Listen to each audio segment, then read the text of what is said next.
Going on, Wastelanders? Draco Invictus here, and let's turn this down and get this muted. Holy hell, what's going on? There we go.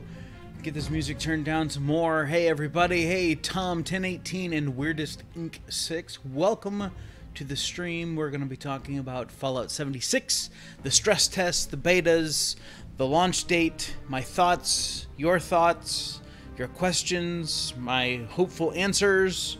So we are going to cover it all over the next couple of hours, and let's go ahead and jump on over here. Hey everybody, Draco Invictus here, and we are mere days away from the beginning of the beta for Fallout 76, and I wanted to take a moment and talk with you guys, and like I said, over the next couple of hours, we'll talk about the experiences that I've had with Fallout 76, how I see things progressing, and what we see for the future of not only 76, but Bethesda games. We'll talk about our thoughts on Starfield and Elder Scrolls 6 and all of that over the next couple of hours. What is going on, Scump and Vault Girl? Welcome, everybody. And we are going to jump right into it. And in the background, right here, there we go. Oh, I got to point this way. There we go. This way. Stupid green screen cutting me off. Oh no. Anyway, right up here, that way. Anyway, over there. There we go. How's that? Over there. I'll be running the no clips documentary, no audio, just so that we have something going on, because I have no 76 footage that I want to show you guys. So, but I will put that in the background so that there's something else going on. And I really have to get myself off of this screen. Hold on. There we go. I don't need to be staring at myself. It drives me crazy. Said my name wrong. Let's see here. Wariest? How's that? Wariest Inc. Is that better? Sorry. Got it. Wariest Inc 6. All right, so let's see here. How do I look at my beta code, or is the stress test the beta code? That is a great question. Okay, and here's what happens. You have to register your pre-order. If you didn't order through Bethesda, okay, if you ordered through Xbox, you need to do nothing. Just download the Xbox Insider app on your Xbox One, and you can get the stress test from there. If you ordered from Bethesda, or you ordered a physical copy from another retailer like I did, GameStop, you have to register your pre-order code with Bethesda.net. Once you do that, if you go to transaction history, you will not only see the beta access, you will see the stress test access. It's a 47 gig file to download, and that is what I did on Friday night, and I was playing for the stress test yesterday. No volume. You can't hear me or you can't hear the video. Which one, Tom? You're going to have to give me a little bit more clarification than that. Because if you can't hear the video, that is totally intentional. But I didn't want to have to talk over them. I didn't want to have to talk over anything that was actually going on. That video is just there, so you don't always have to be staring right here at my ugly mug. Got it? All right. And it's going to show us 76 footage and stuff like that. So, all right. I sound just fine. Excellent. Thank you, Vault Girl. Okay, phone is broken. Oh, shit, Tom. Sorry. That sucks. All right, so yes, that is how you get access to the stress test that we did yesterday, as well as the fact that they have said on Twitter that there will be more stress tests coming out. I don't know if that just means other stress tests for the Xbox, or if in a week they're going to be stress testing for PS4 and PC, because it'll be about that same time frame. Well, thank you, UCG Fits. I appreciate the follow. And, so they have said more stress tests. They haven't talked about platforms yet or any dates or times or anything like that. So if you're on Xbox, get yourself ready in case another stress test pops up.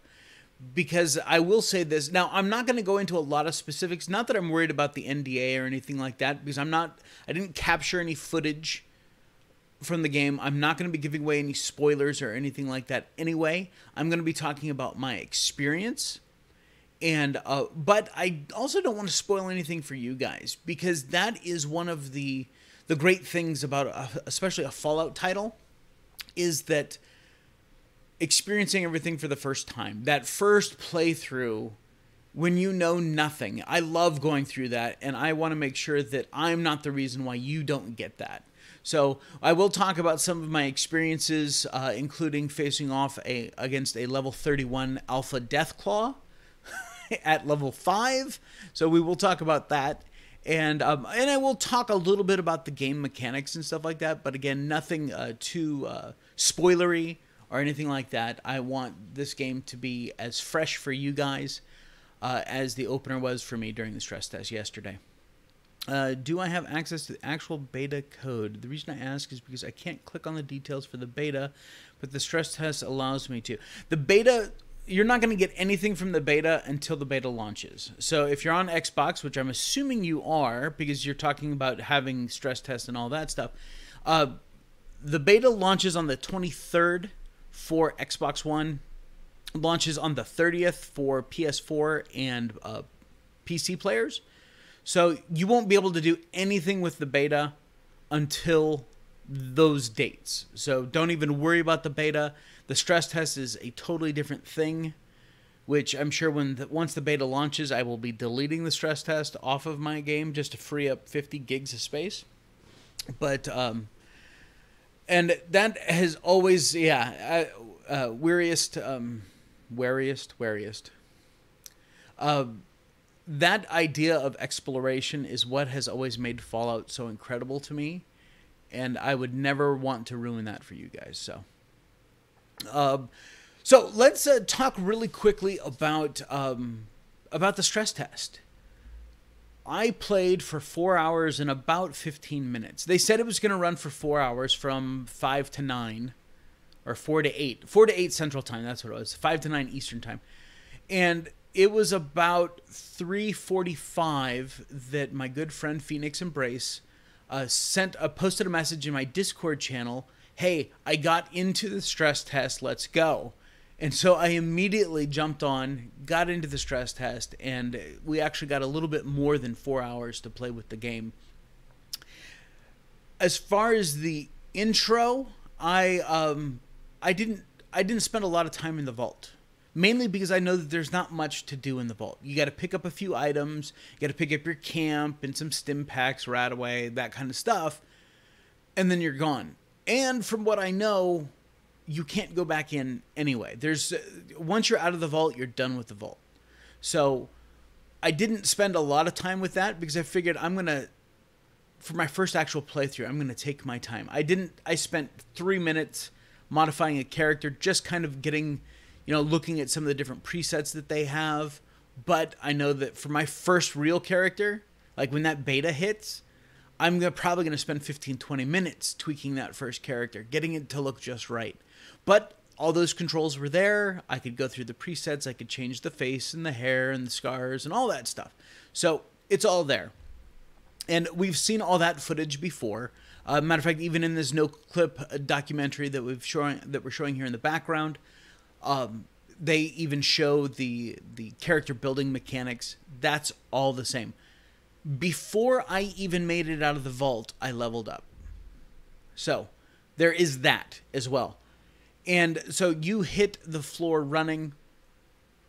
The perk cards are everything that I thought that they would be. If you've watched any of my videos that I talked about leveling up, character builds, and all of that stuff, the perk cards are pretty cool. From my experience yesterday, I focused on endurance and intelligence. And then I went and put a point into perception. And that ended up being a very good thing for me because it unlocked the lock-picking perk card. And there was a door that had been bothering us for like an hour and a half that none of us could get into. But once I had that perk card set up for lock-picking, I was able to get in that door. So, you're definitely going to, if you're going to play with a team, specialize. You have someone that is devoted to hacking. Have someone that's devoted to lockpicking. Have someone that is the tank that's always going to pull aggro from, monsters and stuff like that. They're a high strength build or they're the one in power armor or something like that. So doing a specialized team is going to be a whole hell of a lot of fun. And that takes me back to the old school, like role-playing, like pencil and paper, Dungeons and Dragons kind of stuff. Because I was... this is the no-clip documentary. This is not the stress test. So, no worries there. Yeah, that's just video playing in the background. So, don't worry about that. And Invis, I will get to that in just a second. I'll readdress that. In the old school role-playing, Dungeons and Dragons or any Shadowrun or Cyberpunk, you had specialized classes. You had your fighter, you had your ranger, you had your magic user, you had your thief, you had all those various different things. And running in a team format in the Fallout world with a team that they all have their task, their job to do as part of that team is going to be something that I have long wanted in the Fallout series. Hell, it's something that I want in the Elder Scrolls series too. So I would not mind seeing this brought, some side branch of Elder Scrolls. And I'm not talking about ESO either. I don't want a massive multiplayer, and let's get into that. And on our server, we had about 20 people. And that's about where it stayed. There was no push. There was no craziness. And for about an hour and a half yesterday, me and my two teammates were the only people, the only human PCs that I saw at all. We did not run into another player character the entire time. So the world is not crowded. Because once you get out of the vault, everyone kind of scattered. A bunch of people went right down the stairs. They followed the main path, and that's what they kind of wanted to do for their time in the stress test. Me, I was like, okay, we started on that. Now let's go check out something cool on the map. And so that's what we did. We never left the first zone, though, the zone around Vault 76. So there's a bunch of stuff that I haven't seen. I know we haven't seen most of the monsters. There are over 70,000 items that you can pick up in this game. I know I didn't pick up anywhere near that. So the world does not feel crowded, and I like that. But it was weird, but kind of cool to see someone else come running through your camp every once in a while. You're like, oh shit, look, there's another person. They're out exploring too. Okay, so when is the beta open? I answered this earlier, and I'm sure I'll answer it several more times, so don't get frustrated if this is the second or third time you've heard it. Beta opens for Xbox on the 23rd, and the 30th for PS4 and PC players. So, do you feel that melee is a more viable option at the start of the game based on what you experienced? Yes. But I would not... I wouldn't build melee as far as like perk cards and stuff like that unless you decided to run the game as a melee character. Because the first guns that you find are pipe pistols, pipe rifles, pipe revolvers, those sorts of things, and even the 10mm pistol is level locked. So between level 1 and level 5, it's either a machete, a board, a club, or some sort of pipe weapon. So, or a knife or something like that, a hatchet, so melee is definitely something that you're going to want to do because you're not going to find a lot of ammo right off the gate. You're not going to find a lot of weapons right out of the gate. But there will always be a melee weapon available. There was never a time in the game that I was running around that I didn't have something in my hand. So, melee is definitely a big focus, but it makes sense because the vault is not handing you a gun as you walk out the door. The overseer's not there going, okay, here's your pistol, here's your armor. Here's your pistol, here's your armor. Here's your pistol, here's your armor. It's go. That's it, go. And hell, the overseer's not even there. She's just a voice coming through the system. Hey, you woke up late. It's time to get going. Everyone else is already gone. You partied too hard last night. Get the hell out. And once you get out, you're done. You don't come back in. So, yeah, I ran around for the first half hour, 40 minutes with a machete. That's what I did. And then I found a pipe pistol, and then I found 2 or 3 pipe pistols, and I started tearing them down to get resources. A couple of them had mods on them, so then I learned the plans for that. So, yeah, there's definitely a level curve that goes along with the items that you find. Like I said, guns are level locked. 10mm pistol, you cannot use a 10mm pistol until level 5. And I honestly don't know if that is, I hope that is part of the game. Because I like that idea. I like that idea that, you know what, you need to get out there and kind of scrap it out for a little bit before things start happening for you. And I wouldn't be surprised if they change that. So again, talking any specifics about the stress test as to what we can see going forward in the game is pretty much a non-starter because we don't know. We were playing with an earlier version for the stress test. The beta is going to be it's going to be the newest version of the game, and we don't know how many versions were in between there. So we don't know what they've changed, So me saying, hey, this is how it is, may not be how it will be. So, I as of right now, for the stress test, the weapons were level locked. I did find a legendary weapon. There is legendary weapons and armor in the game. Found a legendary weapon with like 2 minutes to spare in the stress test, and it had a very specific legendary effect that only worked if you were mutated. And so I thought, okay, that's really cool. There are definitely benefits if you find a really cool weapon, but its legendary effect is that you only get the plus 10% damage if you're mutated. Well, you know what? I may want to play as a mutated character if I wanted to use that weapon or that armor or something like that. So all the Fallout-y things that we're used to are there. Legendary weapons, legendary effects, cooking, the survival mode. I want to talk about that for a little bit. I'm not very good at survival mode. If you guys have ever watched my playthroughs in survival, I'm not very good at it. I always forget, food and water and all of those things. Those things are there, and they do have effects on your character if you don't take care of them. But I never had a problem with it. In the 4 hours I played, I would be like, oh, look at that, slightly dehydrated, drink some water. Don't have some water? Okay, run over to the stream, run over this river. At least drink the dirty water to get rehydrated, even though you take a few more rads. And you can make boiling or boiled water, which gives you less rads, but still some. And purified water is item locked. You have to get a plan for a pure water purifier before you can actually go from boiled water to purified water. So again, they have all these locks in place, and it's definitely, you're going to want to play through the game. That's the whole thing, is you want to explore every nook and cranny, because this is something else that we learned.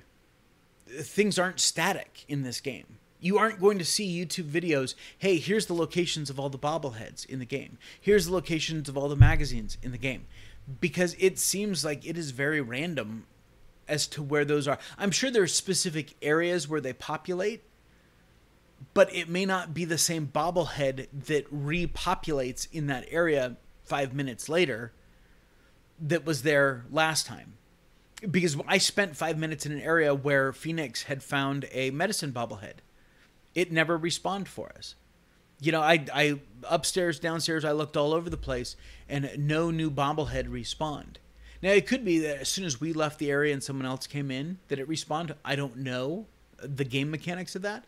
But it is much more of a dynamic world, and I love that. It's going to be much more challenging, and that I'm totally cool with that. So, want to make yourself the Hunchback of Notre Dame. Also, do you think that it'll be a problem with stealing people's junk? No, not at all.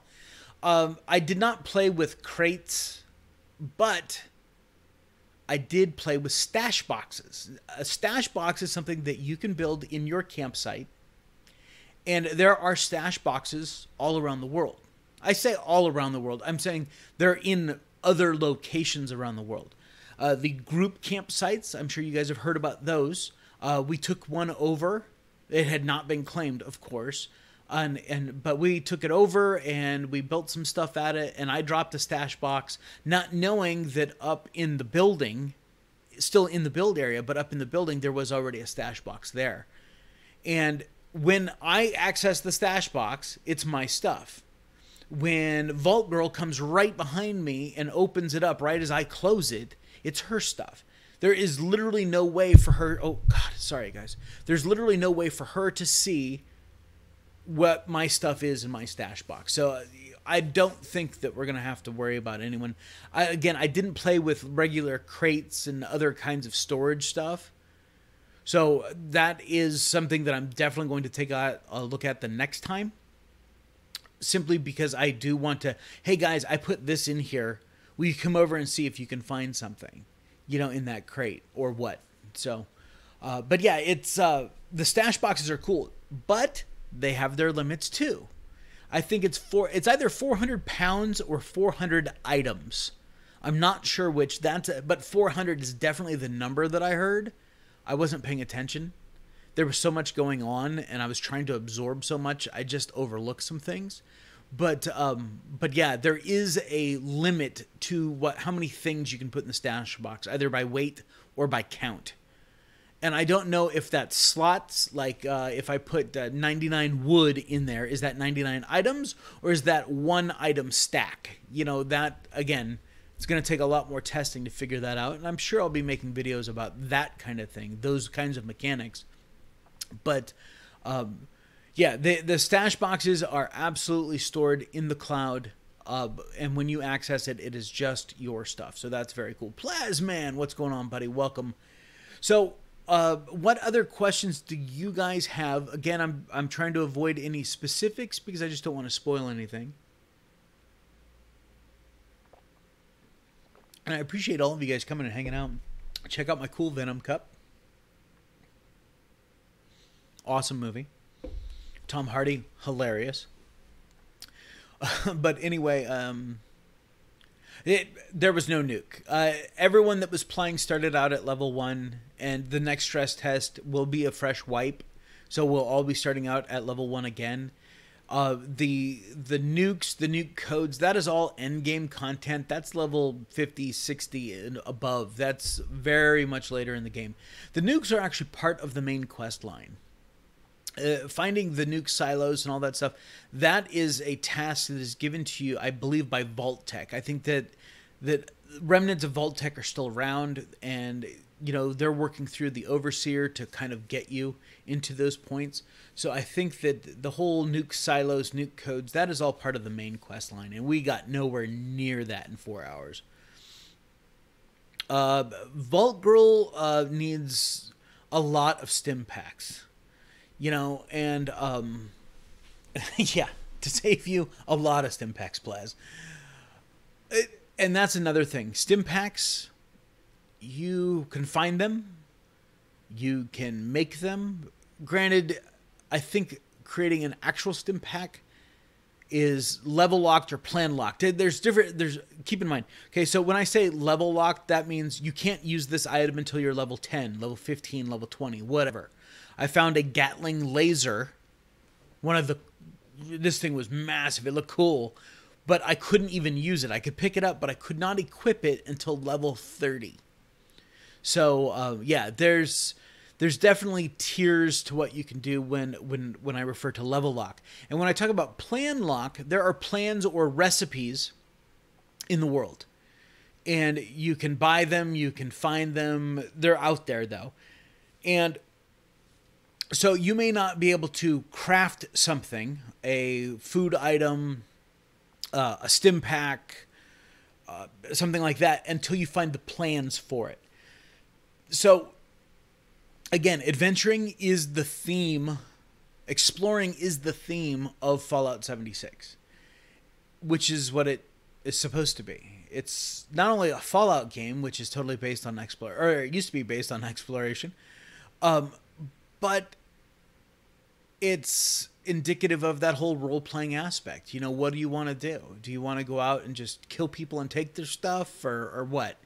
Now, of course, we know if you engage in PvP, all you're going to get is some of their junk and caps and stuff like that. You're not going to get everything that they have. So, can you save store crafting items in the camp workbench like we did in the settlement workshops?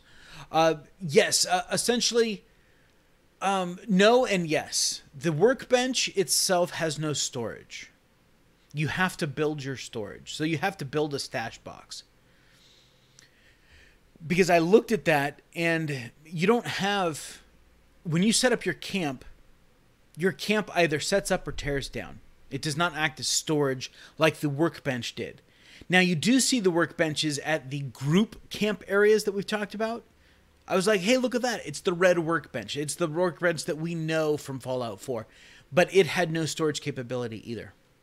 So, yeah, there is that.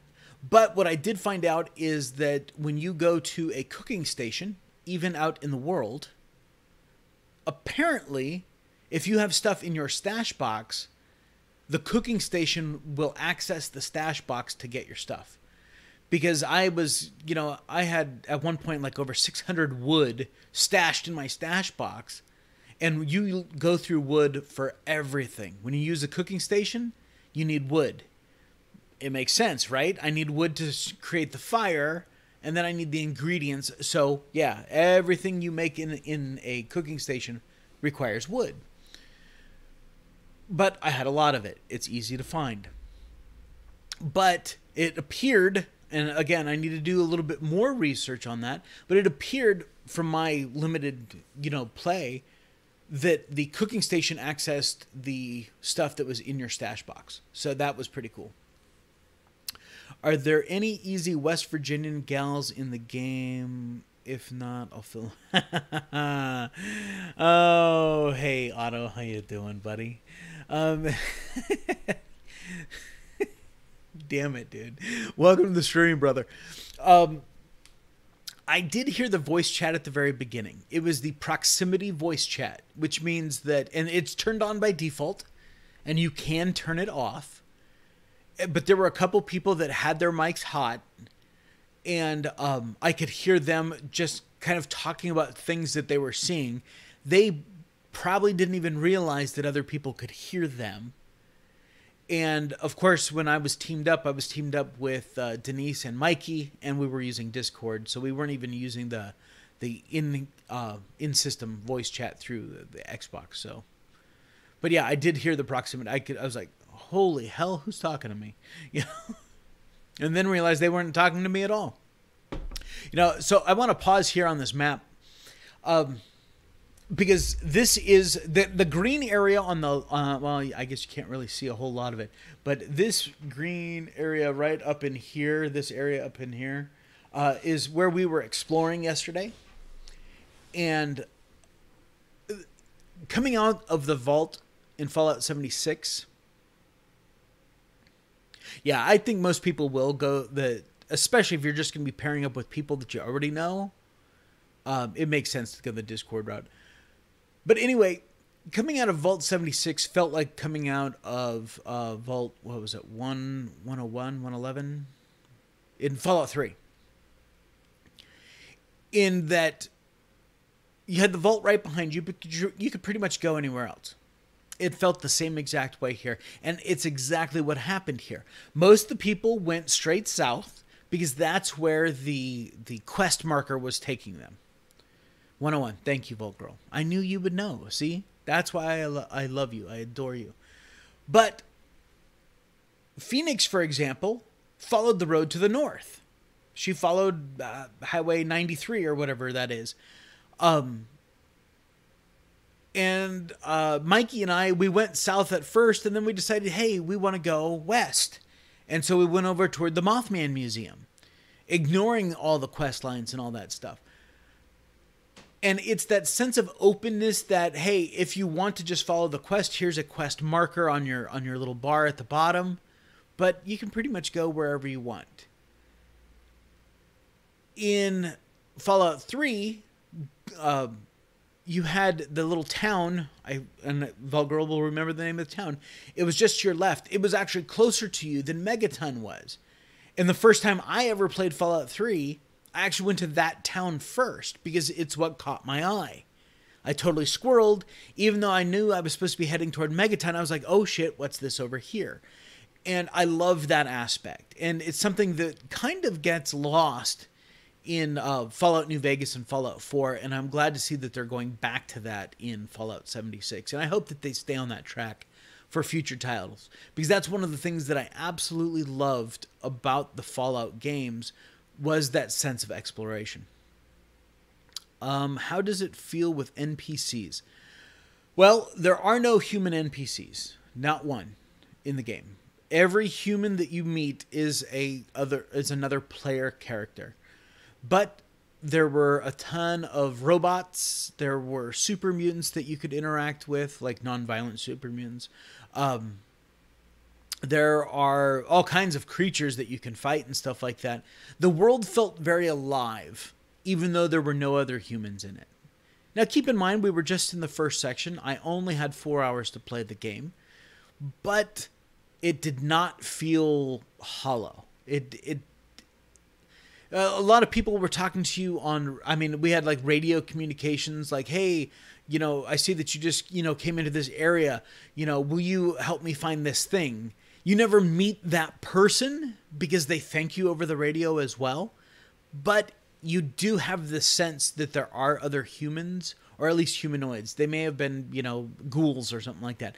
But they spoke English and, sounded intelligent more than a super mutant. So there is that feeling that there are other people out there. You just don't get to see them. Springvale, thank you. You had to look that up, though, didn't you? You looked it up. Don't even kid. Yeah, it felt incredible. I saw that question last night when I was on a Nasty Bones stream, and I'm sorry that I did not get to answer that. It took me 2.5 hours before I discovered the Quick Boy. Now, what the Quick Boy is, and basically, you hit the B button and it pulls up your Pip Boy. But then if you hit the select button on the controller, which is the one with the 2 boxes, this one here, it removes the Pip Boy from your view, and all you see is the Pip Boy screen, like a hollow screen, just projecting in front of you. And that was way cool.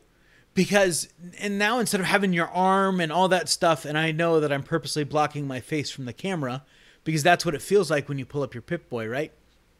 You can't see the world around you. But when you hit that quick Pip-Boy or the quick boy screen, all you see is this hologram floating, and you can still see all your menus and stuff like that, but you can see the world behind it too. And that was very, very cool. Yes. Under NDA, I could not use anything. I could not create any content from the stress test specifically, Otto. So, and who knows? They may yell at me for even talking about it. But it did not specifically say, don't talk about this shit. And again, I'm not going into any game specifics. I'm not talking about any locations or anything like that. Just my experiences with it. I'm just hanging out with a few friends, right? So with the lore, I noticed some people was overwhelmed with the holotape time. Sometimes it's not even a holotape. I mean, yes, a lot of it, you know, is audio and holotape, and I get that. And honestly, in the 4 hours that I played, it was not... Because once you put in a holotape and you're listening, well, you can still go running around and doing stuff, right? So you're getting your mission or updating a quest or whatever while you're off running around. So it's not that big of a deal, to me anyway. And, oh, you did? Okay, fair enough. If anyone would know in chat, Volgirl, I knew it would be you. So, and I absolutely do believe you. But I still had to give you a ration of shit. So, yeah, no, absolutely. Volgirl is going home. And I, after playing the game for 4 hours, I really, really, really want to go see West Virginia. Because I know that how much time they spent making the game look like West Virginia. And I really, really, really want to go visit West Virginia because it was that beautiful. Sunset, dusk, the lighting changes. Night is dark as shit. I mean, it is pitch black. You are running around all the time with your Pip-Boy light on. But the visuals, the auditory cues, letting you know the change was happening. You could hear cicadas in the background, all the chirping and stuff like that. Now, who knows? Those could have been man-sized, cicadas for all I know. But there was definitely a feel of a living wilderness around you, which was very, very cool. And let's see here. Yes, Grafton is in the game. We did know that. Definitely more good than bad. In my experience, the game locked up for about 20-30 seconds, and it was everyone on our server because, of course, I was talking with Mikey and with Denise on Discord, and you just couldn't do any controls. Like, I was just sitting there at a cooking station stirring my ass off for like 20 or 30 seconds. The game fell out, and we were all back at the title screen. And the weird thing is it said, instead of just saying play or social, and we'll talk about all those mechanics here in a second, finding friends, it said play with team. And since I was teamed up with them, I said, yeah, play with team. What I didn't know is that it will literally pull them into the game if they have the game launched, which they did. And so they clicked on nothing, and it pulled them back in because they were flagged as my team. So, oh, and welcome to the stream, JPEG. So it was pretty cool that I was able to drag the team back in from their starting screen of the game where they could pick play or go to settings or do whatever. It just pulled them all right back in. And the map is ridiculously huge. Well, thank you, the Ray Mello, for following. The map is ridiculously huge. In 4 hours, we never left that starting area around Vault 76. And I never felt like we were wandering around in circles either. It wasn't like they said, okay, you can't go beyond this point. There was just so much to look at. And we didn't even we maybe covered a quarter of that whole green area there in 4 hours. And there was just always something to do. There's little mini events, daily events popping off, and calls for help and just, oh, look at that, there's something, and you squirrel because there's a lighthouse at the top of this hill. Oh, well, shit, I got to go see what's in the lighthouse now, and off you go. And so there is a lot to do in this game.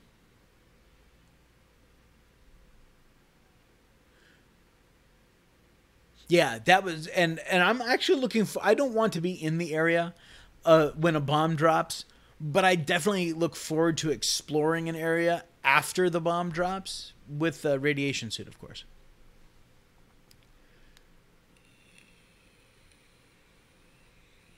No, terrain was not difficult at all. Matter of fact, Mikey and I were mountain climbers for about 10 minutes, trying to get to that lighthouse that I talked about. Because as we were coming at it, it was pretty much all like a cliff face, with little ledges and stuff like that. And we probably could have, in less time, gone around the way we were supposed to, and found the road or whatever, the path leading up there. But no, we were like mountain goats, and we were hopping, from section to section. Oh, dude, no, come this way. I got higher. And so it's very much traversable. Know nothing about ghoulification. And I think Mikey had just started contracting a disease at the end of our 4-hour mark. Because if you eat raw food, if you sleep on a bed that's on the ground, and drinking dirty water, those are all different ways that you can contract diseases and stuff like that. Not even talking about mutations. But actual like diseases. So those are things that you kind of have to watch out for. Sleeping was in real time. Basically, you lay down for 30 seconds, 45 seconds, whatever the case is, and your health bar goes back up. So it's a slower form of health regeneration, but it doesn't take long. So that's the point of having a bed in the game, is that it will fix your health. And the weapons, there was a huge variety of weapons. For the first half hour, I was running around with a machete. I didn't even have a pipe pistol. I had not found one or anything. But then it was like, okay, as I started getting away from the vault a little bit more, it was, hey, pipe pistol, pipe rifle, pipe revolver, a calibrated one, a tactical one. And you start tearing these things down. And instead of getting the mod back, let's say there was a reflex scope on a pipe pistol. Instead of getting that reflex scope as an item, you actually tear down that reflex scope, but you then learn how to build that reflex scope. So instead of just having one reflex scope and having to build up gun nut, for instance, to be able to rebuild that scope later on, once you learn that plan, you can build it at any time. So that was very, very cool, and that's a huge departure from previous titles in that regard. But you do have wear and tear on items now, and that's something that we didn't have before. Well, we did have before, but then we lost, that we have back again. And that is actually, they've simplified that process. No, tiredness is not a thing. Health, or food and water, hunger and thirst are still a survival thing, but rest is not, at least not in the 4 hours. Because I only slept once, and that was maybe a half hour into the game. Because my health bar was at, half, and I didn't have any stim packs. So I was like, all right, I'll crash on this mattress here on the ground. But I'd never noticed anything. There were several times throughout the game where, I'm getting hungry, I'm getting dehydrated, I need to get something to eat, I need to get something to drink. So, but rest never came in, but you did get the well-rested perk for sleeping. For just laying down and healing yourself, you did get a well-rested perk. And of course, it's a time thing. It runs for half hour or whatever the case. I didn't look. But all the perks are time-based. So the weapons are cool. And to repair a weapon, you don't have to have a similar weapon at all. All you need is the resources. Maybe it's screws or springs or gears or wood or duct tape. And it's not a lot of stuff. And I didn't see anything, again, only 4 hours of gameplay. I'm sure that the Gatling laser has a very different set of materials needed for repair than a pipe pistol does. But there was nothing that I went, whoa, that's crazy, or wow, that's a lot, you know, to repair an item from 10% all the way back up to full. So they've simplified the maintenance of weapons, but it's still there. So let's see here. Scorchers the Scorched are very, very cool. They are smart. They are very much like Raiders or the Gunners or any other human adversary that you would have. They take cover. They shoot from cover. They'll rush you. They'll try and flank you. The AI is very well dialed in. Only one time did I see a Scorched. He kept running in. He was inside a tent, and he kept running into the corner because Quick Smoke was on the outside, and he had aggroed him. But instead of going out of the tent, he kept trying to run through it. So there's still little stuff like that that the AI kind of gets a little flummoxed on, but there was times where we were fighting 6, 7, 8 Scorched in an area, and they were up on rooftops. They were behind cars. They were moving from cover to cover. So there was a lot of stuff going on, and I was glad to see that the Scorched, I didn't miss Raiders at all.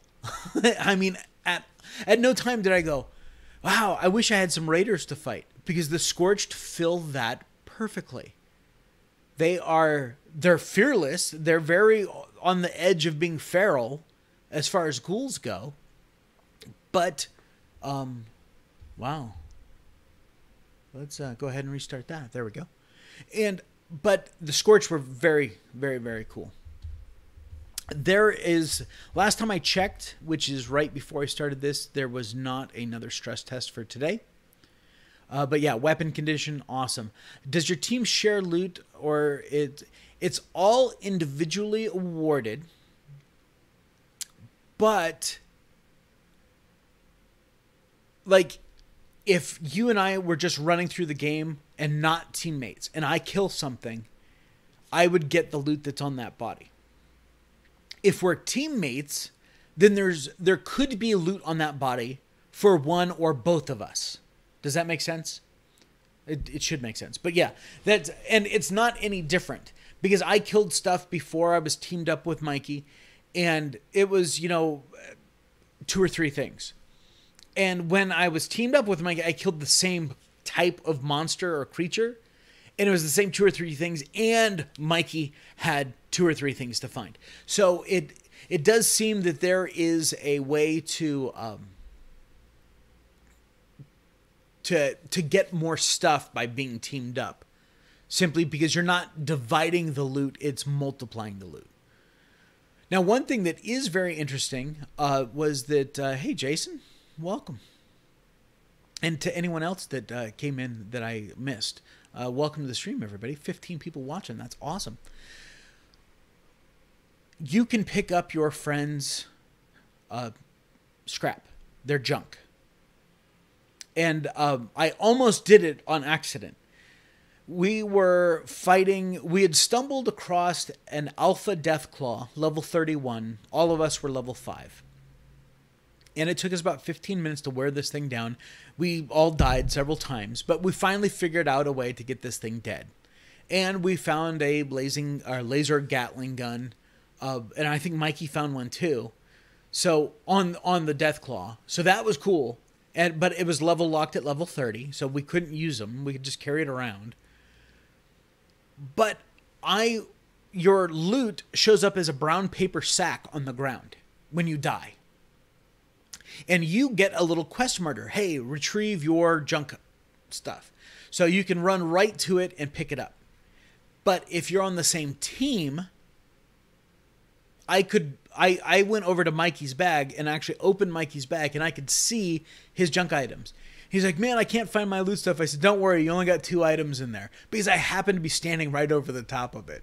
And of course it would have allowed me to take the stuff out of it, which is kind of cool in the regards that, hey, we killed this item and we're fixing to leave, so, and you respond, 100 yards away, you don't need to come over here. I'll pick up your stuff and I'll trade you back, later. So you can pick up your teammates' stuff, but you couldn't pick up stuff from other people that was just on the ground. So that was kind of cool. Let's see here. Yeah, so they have said that there will be more stress tests. They have not said when. They have not said for what platforms.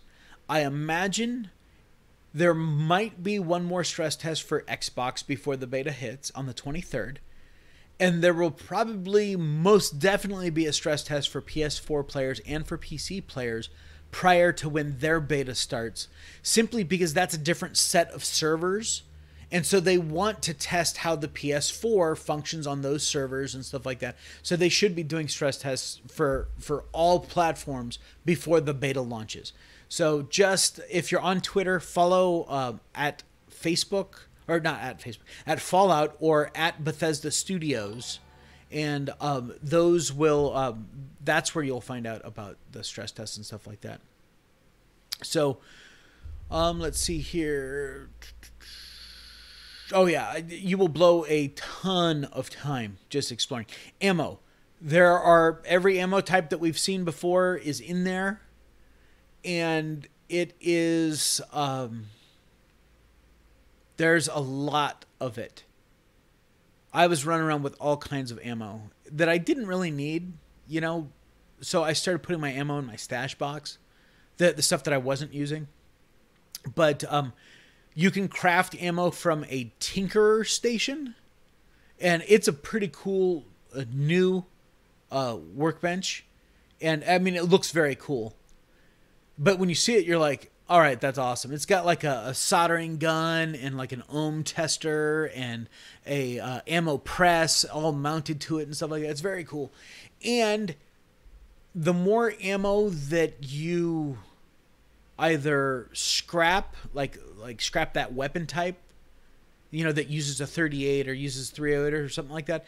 All I knew is that I could build a lot more different ammo than Mikey could. And the only thing I can attribute that to was that I was scrapping all of these weapons a lot more often. And I never specifically scrapped ammo, but I'm guessing that when you scrap that weapon that uses that ammo type, that those recipes open up for you in the workbench. So that was kind of cool. And let's see here. Yeah, no, I did not see full metal in incendiary rounds. Again, only 4 hours into the game. I picked up a legendary gun that I couldn't use for another 3 levels because at the end of the stress test, I was level 7. And I couldn't use that gun until level 10 anyway. So, and that was just a hunting rifle. A legendary hunting rifle, excuse me. But it was level locked at level 10. So I don't know about like incendiary rounds or anything like that. How would you rate your companion affinity with Mikey and Denise? Our affinity was great. We were constantly chasing Denise down though, because she'd be like, oh, I'm done with this area. And she'd go wandering off. And then all of a sudden, Mikey and I are fighting something. I'm like, Denise, where are you? Oh, I'm coming. And I look around and she's like 200 clicks away. And I was like, come on. So, but we had a great time exploring and just playing in the world and trying new things. So that was very cool. Yes, gameplay felt incredibly balanced. Even when I was going up against, well, I mean, I wouldn't take on a Alpha Deathclaw at level 5. But the 3 of us collectively at level 15, it took us, once we finally got the rhythm of keeping it engaged and getting it moving in between us and dodging and stuff like that, it probably took us 3 or 4 minutes to actually kill it. So it was definitely a challenge for the 3 of us at level 5 each to take on that Deathclaw, but it was doable. I mean, and the game is definitely geared for running with a team. But there were times where I was level 2 taking on level 5 stuff, like Protectrons, and I was killing them by myself with a machete.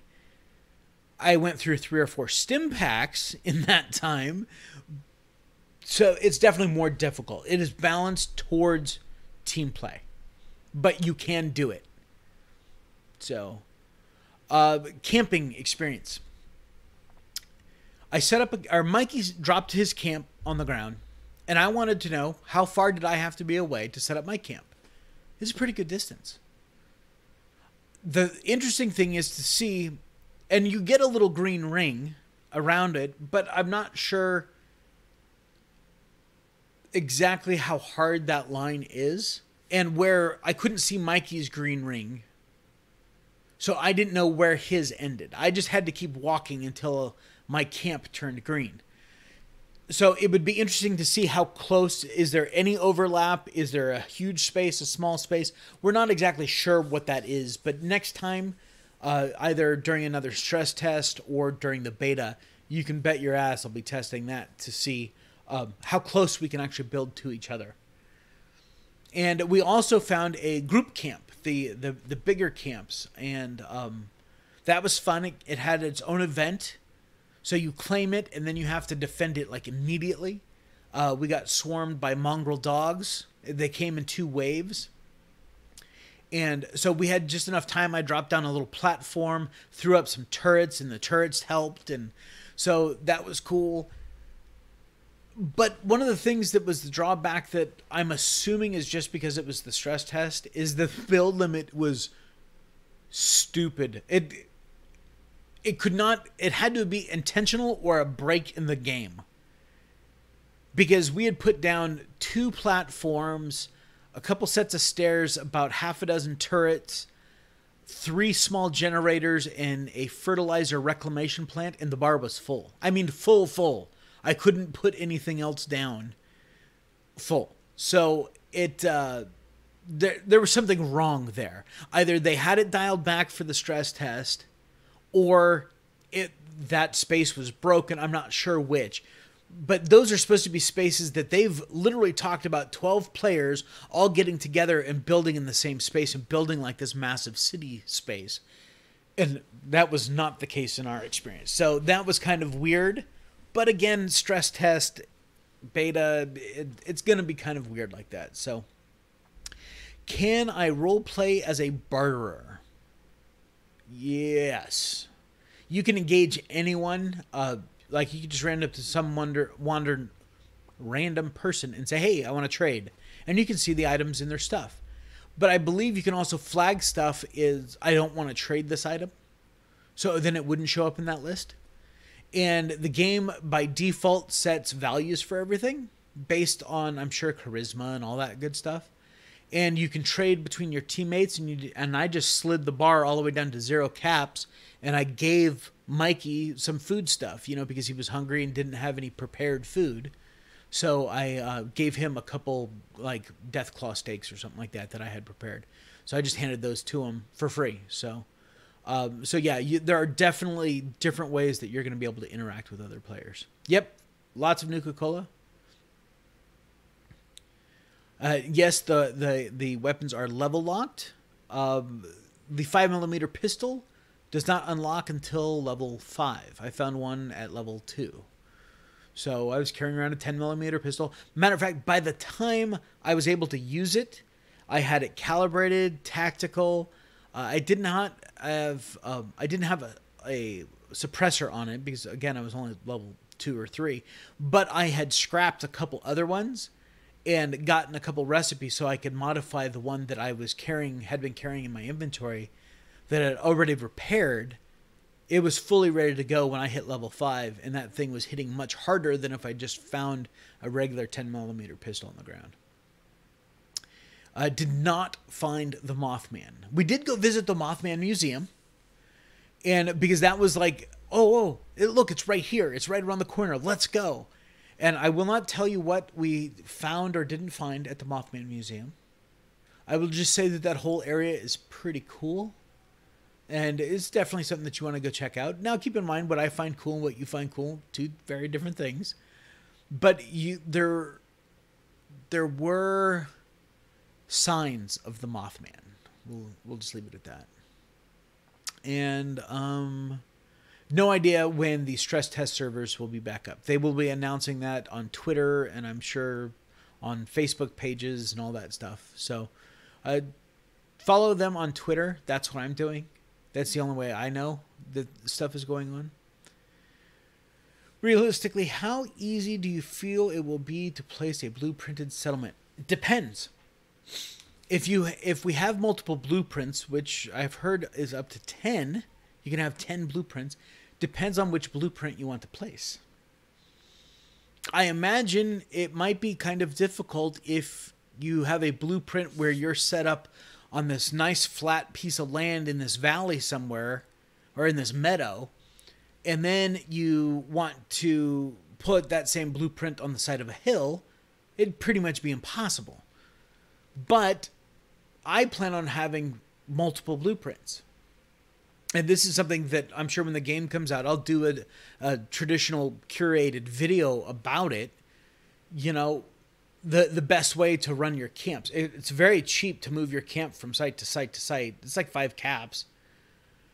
And I'm going to set up a down and dirty, very small, not much bigger than this office space here, with a weapons workbench, an ammo workbench, you know, a tinker's workbench, and a cooking station, and a stash box. That's it. You know, I'm just going to have them all right there. And so it'll be that, man, I need to store some stuff. I need to fix some stuff. Okay, move my camp, drop the blueprint here. Especially if I'm out running by myself, that will definitely be something. Now, the cool thing is that if you're working with a group at a group camp, that doesn't tie up your camp. Your camp is still either in your inventory or you've already dropped it somewhere in the world. So you may have a more permanent setup. I think that the camps are going to be it's going to be very nomadic, that we're constantly going to be moving them from place to place. We're not going to just set it up and leave it up at a particular location on the map. At least I don't see that happening. Who knows? I may have a character that's just about building, and we'll get to why you can't have just a character that's just about building here in a second. But yeah, I foresee some campsites will be some blueprints will be much easier to drop than others will be. You know, and I'm talking about throwing down 4 foundation floors, so it doesn't matter what the terrain looks like. I can put those 4 floors and put workbenches on them and be done. So in 4 hours, I went from level 1 to level 7. And that is, there were some guys saying that they were at level 12 or level 15. 15, I think, would be hard to do. I don't know how they did that in 4 hours. But, yeah, that's take that for what it is, you know.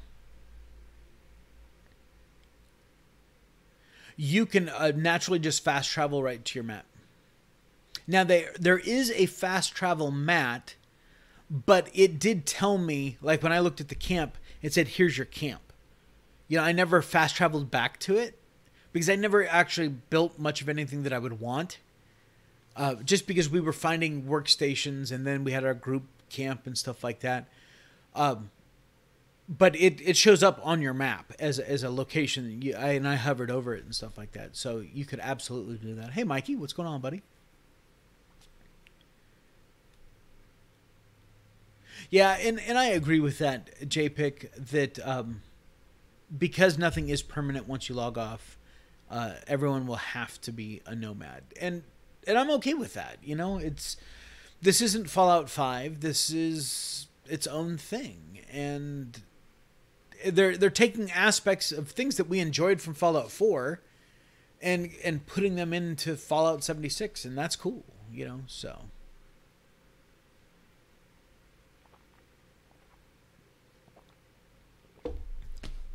So yeah. Again, for those of you just joining, because I saw that the count is up, the betas, I played through the stress test yesterday for Xbox One. And you do not have to have the Xbox Insider app installed to be part of that stress test. That was if you ordered it through Microsoft. I ordered through GameStop, and because I had put in my pre-order code already on Bethesda.net, I was able to go to Bethesda.net, and it gave me a code that I could then redeem on the Xbox store, and the stress test started downloading. So, the betas launch on the 23rd for Xbox, so just 9 days from now, and on the 30th for PS4 and PC. And of course, the game is launching on November 14th. Did I play with anyone sexy?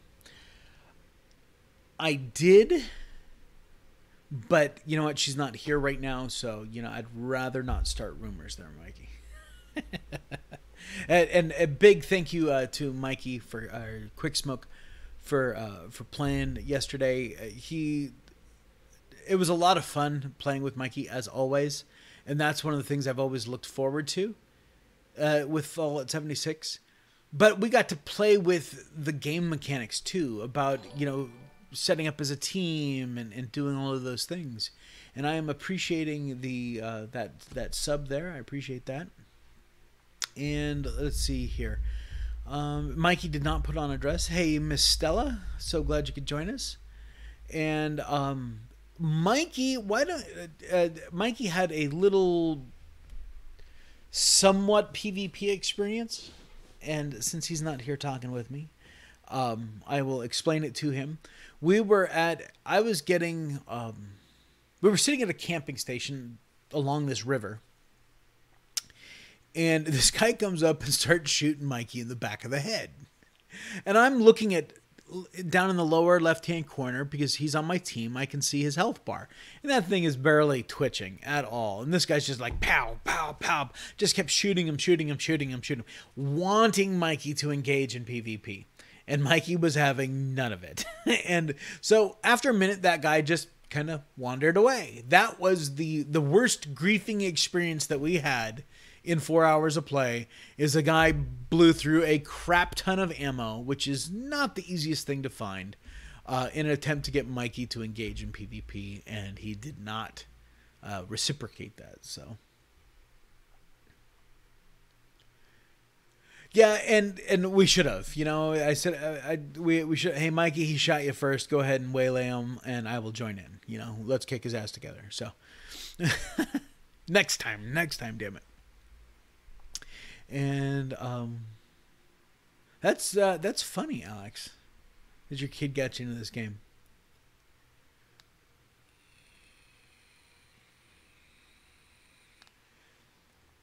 Well, I mean, some ammo is pretty scarce, and it was kind of funny that I mean, it was a full minute that guy was just taking shots at Mikey, and Mikey and I were swapping between.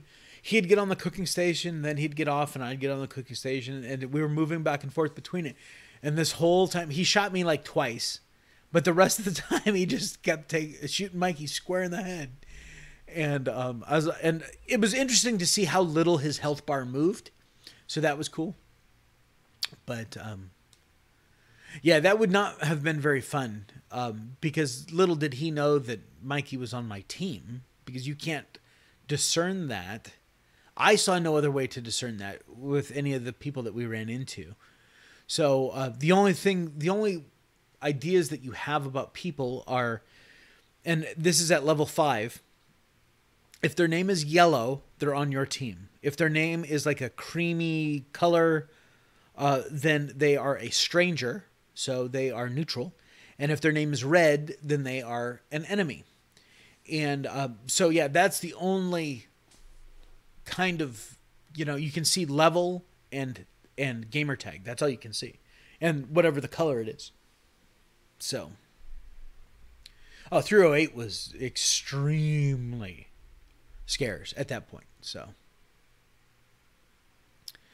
But yeah, we got to play with that, and the perk tree. Mikey took luck, and what else did you take, Mikey? Intelligence, I think. I took endurance was my primary focus. And then I did some intelligence, and then I did a perception, which was a good thing. Yeah, intelligence. And so, yeah, it was a lot of... We were spread out as far as like skills go and stuff like that. But it was cool because him and Denise were trying to get into the back of this trailer that was locked. And I was like in the next little area over. I hadn't even gone over into this fairgrounds where they were yet. But they were talking about it. And so next time I leveled up, I was like, well, let's see. Lockpicking is in perception. And when you go to put a point in, it gives you a spread of 3 or 4 perks that you can choose from. And one of them was lockpicking. I was like, well, hell yeah, I'll take lockpicking. So I took lockpicking. I walked right over and I unlocked that trailer. And there were some 2 or 3 weapons. There was all kinds of ammo in there. So, I mean, it was a great thing to be able to get into that. And there was something in there for Mikey. There was something in there for Denise. There was something in there for me. Not that I could see, Mikey stuff. It wasn't like State of Decay 2 where it was like color-coded or had little icons like, this is for player 2, this is for player 3. It was, I looted what I saw, he looted what he saw, and I never saw what he saw. So, to me, the place was empty when I was done looting, but he was still picking stuff up, so. Oh, absolutely. Yeah, you definitely want to build a true team. You're pseudo specialists, in that regard. Much like you would have, if you're playing Dungeons and Dragons, you'd have a fighter and you'd have a thief and you'd have a mage. You're going to want that same kind of idea using different skills to get you through different things. So one player that has lockpicking, one player that has hacking, because hacking and lockpicking are under 2 different specials. Hacking is in intelligence, and lockpicking is under perception. So if you're focusing on perception and endurance, then you wouldn't have hacking anyway. But I did notice that when Mikey unlocked a safe, I could then just go over and use that safe. So it worked for the entire team. So that was very cool. And like I said earlier, it did not feel heavy. There were 20 people on our server. Couldn't tell. Unless you were following the main quest line like a dozen people were, then you would obviously be running into more people. But if you're out exploring, no. There were times where it was like an hour and a half before we saw another PC. So...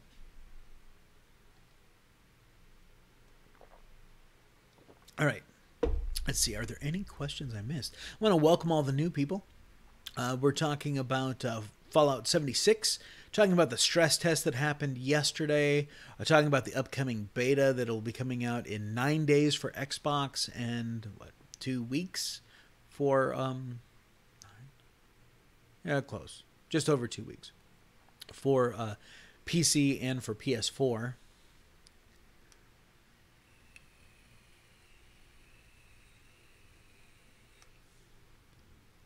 Let's see here. Oh, yep. Sorry, Mikey. I just hadn't jumped into it is all.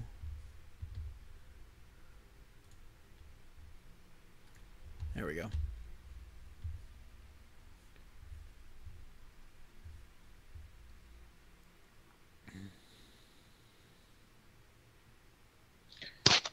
Can you hear me? Yes, we can. Yeah, and that's very true, Otto.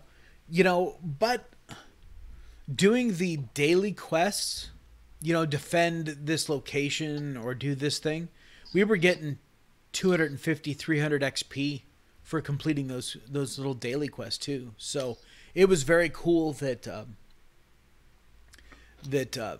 was I mean, like I said, I was level 7. Mikey, what'd you end up at? 6 or 7? I think when they shut the server off, I just turned 7. Yeah, and I know Denise was right. She was 6 going into 7. So we were all right there. And so, yeah. And the world events, I don't know if you talked about it, do them. Mm-hmm. Absolutely. And there are bonuses. You get atoms for doing in addition to finding loot, which automatically pops into your inventory. I don't know if it goes into your inventory or into your stash, but like when you complete one of those daily world events or hourly world events, whatever they are, and there's different timed ones. Not only do you get like wood and steel and building materials and resources, but you also get atoms. And atoms are the points that you're going to need for the microtransactions. So when they said that anything that you buy with microtransactions you can get just by playing the game, that is how you do it. Those events and doing things for the first time, discovering a new location. Okay, you get 20 atom points for that. Completing this daily task, you get 300 atom points for it. I didn't even go into that store. I don't even know if it was open or available, but I had almost 1,000 atom in the 4 hours that I played. So yes, group XP for kills. There were times that I could tell Mikey or Denise was fighting something because all of a sudden I'd get caps and XP and I'd be like, oh, all right, someone killed something,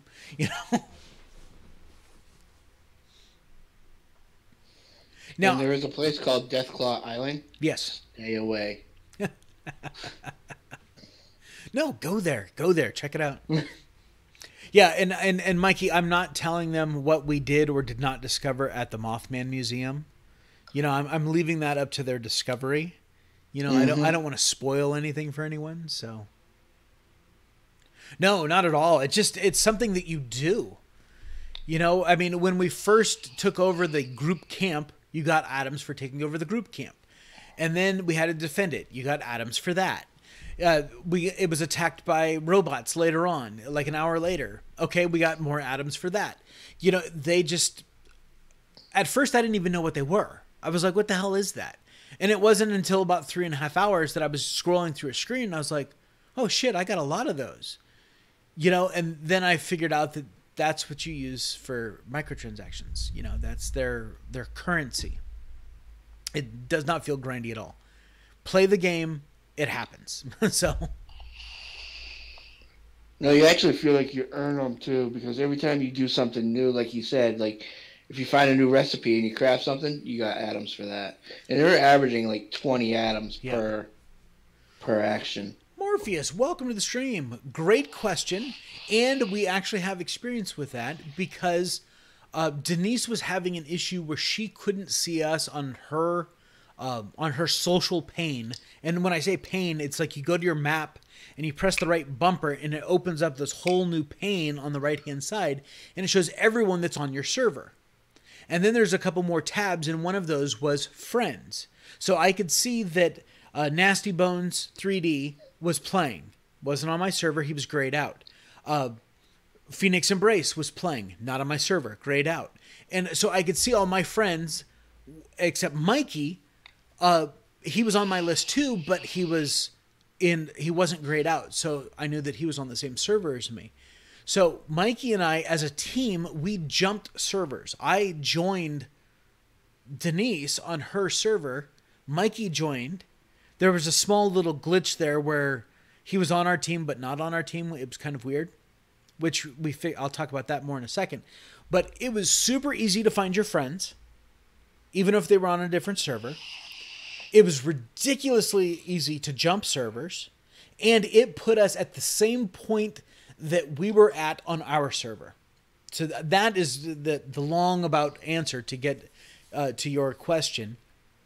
It puts you exactly where you left off.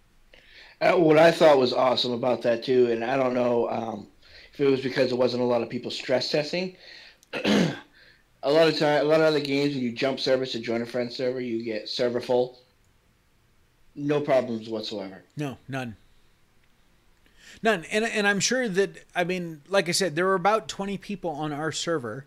And then when we jumped, there were about 20 people on her server. So it seems like 20, maybe 24 may be the number for each server. So it wasn't bad at all. And when they say you will hardly ever run into somebody, really, you will hardly ever run into somebody. Within Yeah. the whole 4 hours that we played, is that what it was? Yeah. We ran into people right at the beginning because they were leaving the vault, deciding where they wanted to go, and then we didn't see anybody else until that one guy tried to shoot me. Right. No, there was no snow in our area. But then again, we were kind of in the green zone right around the vault that you've seen on the maps. And yeah, the discovered locations didn't matter what map we were on. They were always on my map. So, and it was so seamless. It was, and it took us no time. It was maybe 10 seconds to jump servers, if that. And we can say that the fast travel is a little wonky. Yeah, that it is. Because for some reason, when Phoenix decided to join us, they kept fast traveling her to like the last location we were at instead of right next to us, and then it just put her in front of us. I'm trying to think of what else. Sleeping is a good thing. Yeah. But don't sleep around animals or anything because you can't do anything. But it does heal you. Yep. And if you sleep on a mattress or something that's on the ground, you can contract a disease.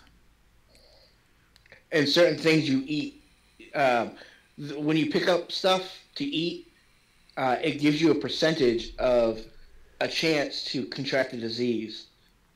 So, like the foliage, you can eat foliage. It'll give you like a 3% chance of getting a disease. And there are so many diseases in the game that it's not limited. And I actually, towards the end, I ate something raw and I contracted a disease, but I couldn't figure out. I couldn't read it quick enough to tell me what it was diminishing on me. Right, and you can go into, there is, on the Pip-Boy, you can go see what's affecting you. Like if you play a musical instrument, like I stopped and played a banjo, and you play the banjo for 30 seconds or something like that, and for the next hour, I gained a plus 25 AP regen. So playing musical instruments will give you this AP regen, you know, so there's different things in the world that will give you these buffs as well. And you can go see everything that's affecting you on that one screen, and which they had in Fallout 4, where you could go see, you know, what was affecting you for good or bad. And the Pip-Boys, they have this awesome new feature. Yeah, the Quick Boy. You can, instead of looking down at your Pip-Boy and losing everything that's around you, you can set it up so your Pip-Boy comes up in front of you, and you can see through it and see what's in front of you, but you can't move. Yes, absolutely. Morpheus, I'm going to have, because you can do multiple blueprints, so I am going to do what I'm going to call my quick and dirty blueprint, which is 4 foundations, walls, and inside those walls will be all the workbenches and the stash box, and that's it. So that pretty much no matter where I am in the world, I can drop that blueprint down, and my camp is right there. I have access to everything that I need for storage, you know, modding, crafting, whatever, and then it just will stay there until I need it somewhere else. And then I may, that's a great idea. And then I may have a blueprint that is for a hilly region and a blueprint that's for a meadow, so everything's flat. And set it up, you know, so that, hey, look, here's a nice flat spot. We're going to be around this area for a while, you know, because there's things that we want to explore. So here's a nice central location. I'm just going to drop my flat blueprint here. And now it places everything down and we're ready to go. So, and finding recipes is all around the world. Scrapping a gun gives you a recipe for any mod that was on that gun. So if you, a reflex sight, you now have the recipe to build reflex sights. So instead of having that one mod sitting in your inventory, the reflex sight mod sitting in your inventory that you can only use one time, it now becomes a recipe that you can recreate anytime. And that was, speaking of recipes and stuff, some of the disappointing things was if you want to build a single water pump, you need to find the schematic first. Yeah. Yeah. Talking hand pump, 3 water supply. Yes. You had to find the recipe for that, the plans for that. So that brings us, let me go through these questions real quick and then we'll get into the next subject, settlement building. So, yes, can you become a better cook and provide more wholesome meals for others? I'm imagining you can. The more something is prepared, the less rads it has.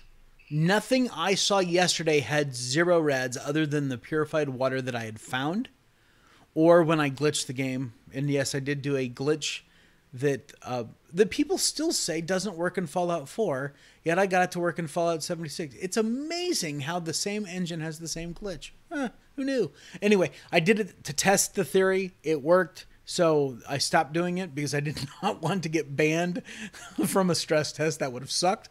But so yeah. Speaking of food, there was at one point that I needed to eat, and me and Draco decided to initiate a free trade. Mm-hmm. It was a little glitchy because he lost the product, and I didn't gain it.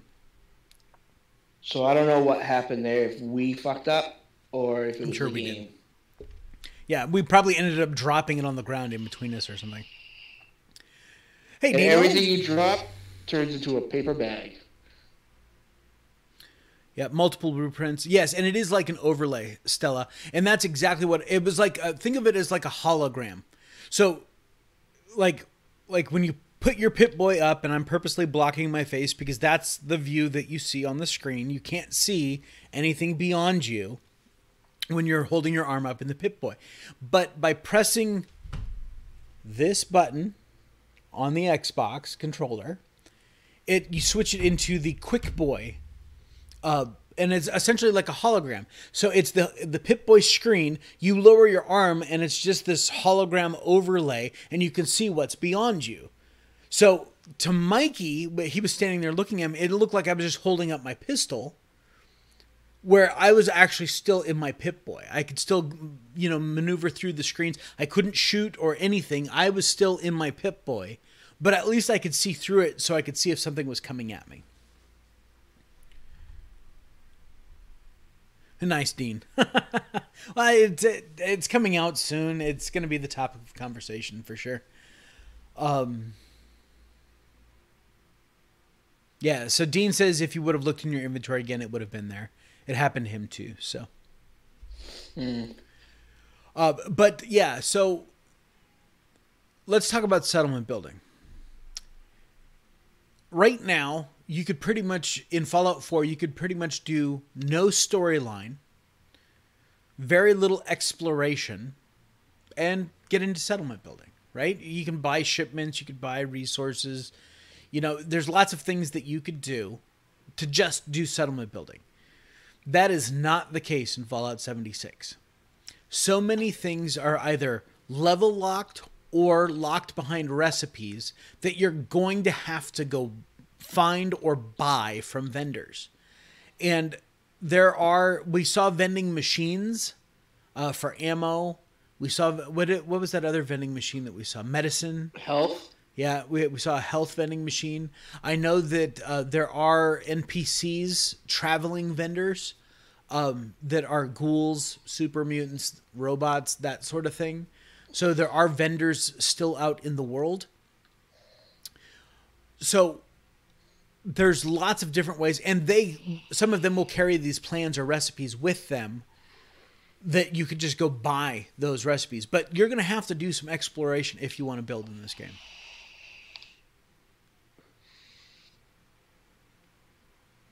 Well, I mean, they're making even building more challenging, and I'm okay with that, Stella.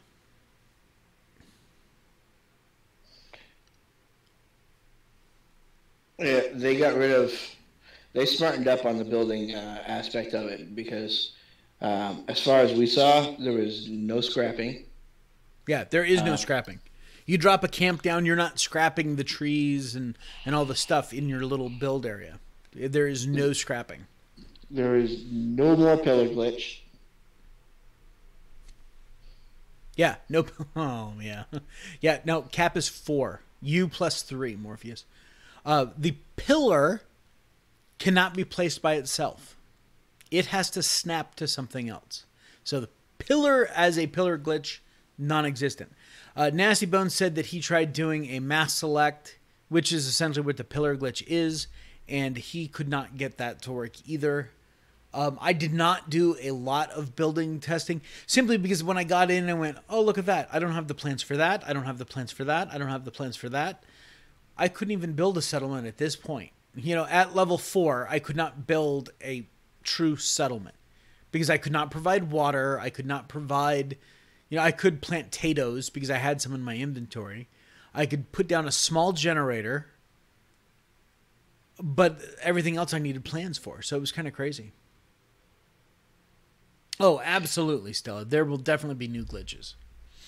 And there was a lot of stuff in there that you couldn't drop down unless it snapped to something else. Like there was this awesome set of stairs, but you couldn't just lay them down. It had to snap to something else for you to be able to build it. Yes, Parker, I did read the NDA. And I am not showing anything from the stress test. I did not capture any footage. Everything that you're watching is the No Clips documentary. And a matter of fact, just so that everyone knows, let me come over here.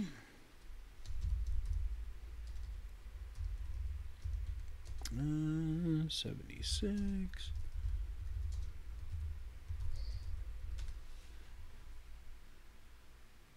There it is.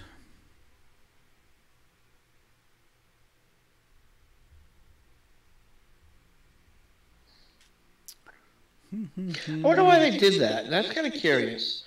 They let the big YouTubers do not stream, post screenshots, or create content from the stress test. So that's on Bethesda's own website. So yeah, they didn't say you couldn't talk about it. Right.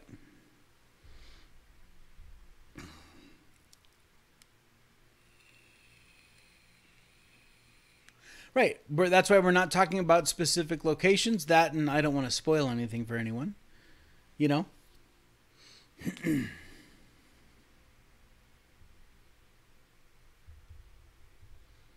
And Parker, if you feel that, you know, gung-ho about it, go ahead and let Bethesda know that I'm streaming about it right now.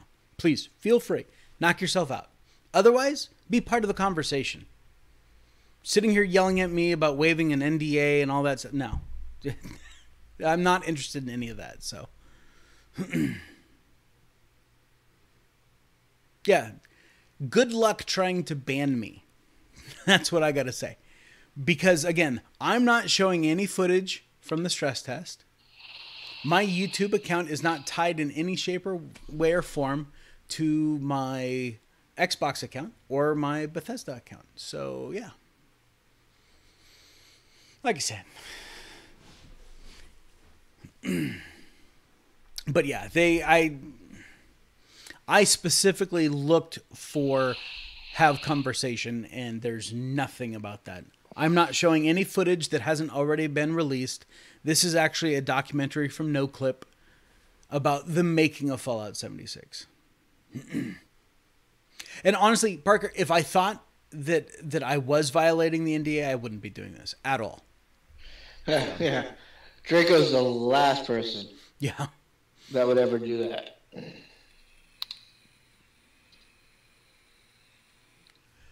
But yeah, my Xbox account is good luck if they wanted to try and track me down. He's like a fart in the wind. He's That's it for a second and then he's gone. Yep. But yeah, and that's why we're talking about general experiences here. But yeah, Mikey, but understand that the big YouTubers were invited to a special event at the Greenbrier for the specific purpose of talking about it. Bethesda wants this to be talked about. The main reason... Go ahead. I fully understand. It just kind of bewilders me that they wouldn't let any footage of the stress test out, but yet Oh no, that makes perfect footage sense. beforehand. It makes perfect sense, and let me explain why. If someone had a really bad experience with the stress test, because remember, everything at the Greenbrier was very curated. They had developers running with them the entire time, even engaging in PvP so that they had that experience too. That's true. It was very right by Everything the was nose. very curated when they went through that whole thing at the Greenbrier. The stress test, that's out in the wild. If something happened and the servers went batshit crazy, all the textures dropped out, Bethesda doesn't want that being put out there. Not because it gives them a sore eye or anything like that, but it's not fully representative of the product that they're releasing. So by placing the NDA saying you can't stream any content, you can't, post any screenshots, of the content of the stress test, they're doing that so that people aren't getting the wrong impression about what the game is going to look like or feel like or any of those things. So that's the big reason for the NDA for the stress test. The beta is essentially early access. That's what it is. Call it for what it is. The beta that starts on the 23rd is early access for pre-order, because we're not getting any equipment packs or clothing packs. We're not getting the normal things that you would get with a pre-order. We're getting early access. Xbox players happen to be getting a week more access than PS4 and PC, but that's a long-standing agreement between Microsoft and Bethesda. They've done stuff like that. This isn't some new thing. So, yeah, NDA on the stress test, I get it. They don't want their stuff looked at poorly based on an older version of the game. So, Yeah, well, I can understand that. Yeah, that makes sense. well, and Stella, and that's why I want to have a conversation, not because I'm encouraging people to get the game or not get the game. I've said it before. If the idea of multiplayer is offensive to you, then you're not going to like this game. No matter what I say or tell you how pretty it is or how cool it is, if it's offensive to you that Fallout has a multiplayer aspect, then you're not going to get it. And I'm going to say I'm in on this game. I'm buying it for PC so I can play with my friends on PC. Okay, I'm already all in for the Xbox version. If you want to play with me, hit me up and we will team up. It's as simple as that.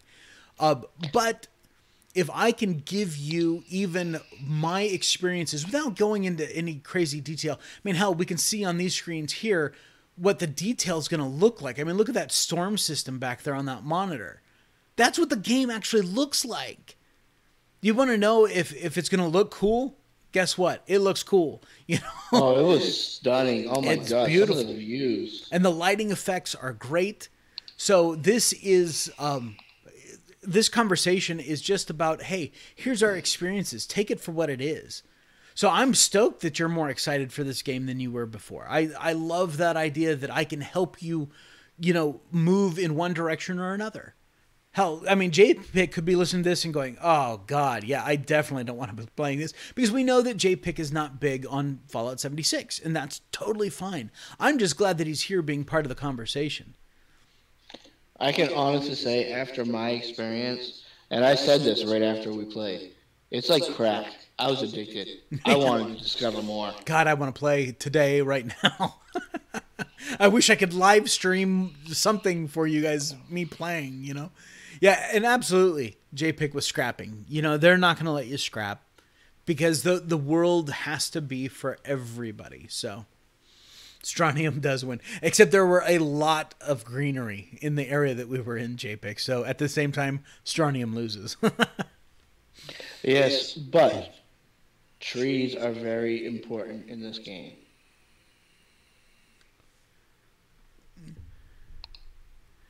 Well, yeah, and if you watch any like GameSpot's Morpheus, when you watch GameSpot's Greenbrier visit, there was a dev in power armor that was trailing them, and you could see him in several shots as they were going through.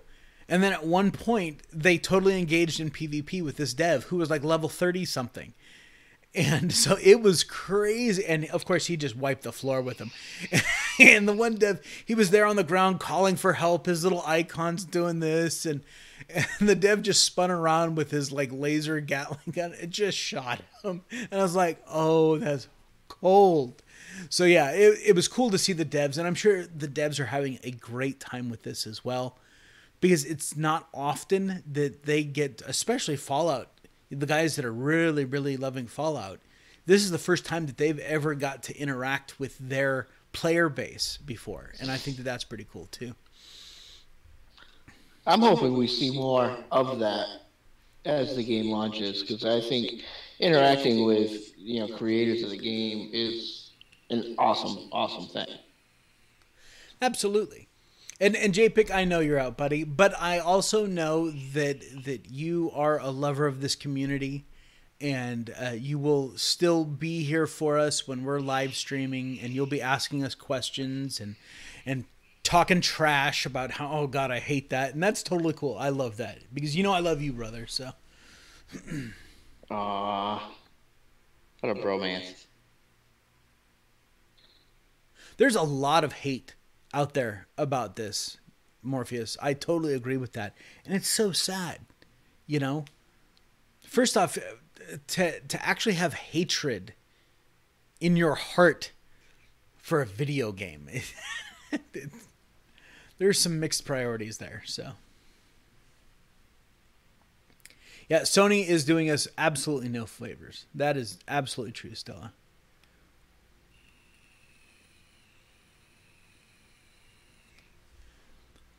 Oh, of course, Stella.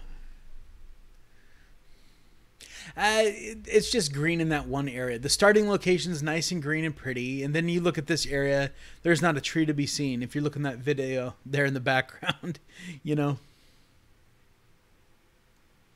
it's kind of funny how quickly the background just changes from area to area. The weather was pretty much partly cloudy the 4 hours that we played. Except for at night. And wow, the night sky is beautiful. And Stella, we're not going to be doing massive builds in Fallout 76. Unless it's a group project. It's the camp system is not designed for big settlements. I will still be doing settlement build content in Fallout 4. Well, I may take a hiatus for a couple months while I fall into Fallout 76, but I will definitely be returning. I'm not uninstalling Fallout 4 from my Xbox. I will still be making mods for Fallout 4. Fallout 76 is a different game. It's just like any other game that I get involved with. Shadow of the Tomb Raider. Okay, I did live stream playthroughs of that. Well, I was still doing Fallout 4 stuff and still doing other things. So I don't see Fallout 76 replacing Fallout 4 for us builders. I still think that we're going to see a lot of Fallout 4 content coming out. So I wouldn't worry about that. And I think, Vic, if you're willing to do this, I don't have the capture capability that you have right now. I can do only 10 minutes at a time. But we can also collaborate where we play together, and I can capture 10 minutes, you can capture the same 10 minutes, and you'll see different views of the same thing that's going on. Oh, absolutely.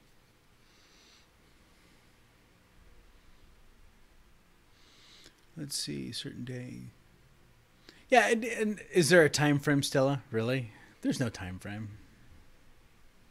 Well, and that's okay. So you said, okay, I'm going to take this time and I'm going to record my videos over here.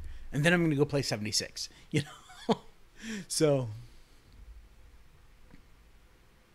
yeah, it surprises me how many people are not happy with this game. But I still think that this will be a hit. I still think that there will be plenty of people playing this game. I'm not worried about that at all. Especially if Bethesda keeps up with their promise of constantly changing it. Uh-huh. And improving.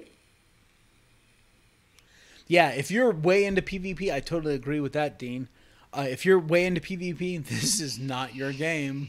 This is not Fortnite or anything like that. This is you're in the Fallout world. You know, it's exploration, building. It's all those little things that we love about Fallout. Yeah, and again, going back to the time when that guy tried to grieve me, at one point when Draco was back on the cooking station, I just pulled up my I call it a wagon wheel. Pulled up my wagon wheel, gave the guy a thumbs down, and he spat some kind of other emoji at me, like some kind of money thing, like he wanted to trade, and then just left me alone and walked away. And that could be it. He was just trying to get your attention because he wanted to trade with you for a minute, you know. Oh yeah, Morpheus. Definitely larger builds, Fallout 4, and I have several builds that I want to get done. Not necessarily settlements, but like specific buildings. You know, Dean did his Tanner's toy factory build, and I wanted to do a factory build as well. But I'm going to be breaking it down that's going to be a build series where I spend a whole thing talking about electrical and how I run conduit and all that stuff.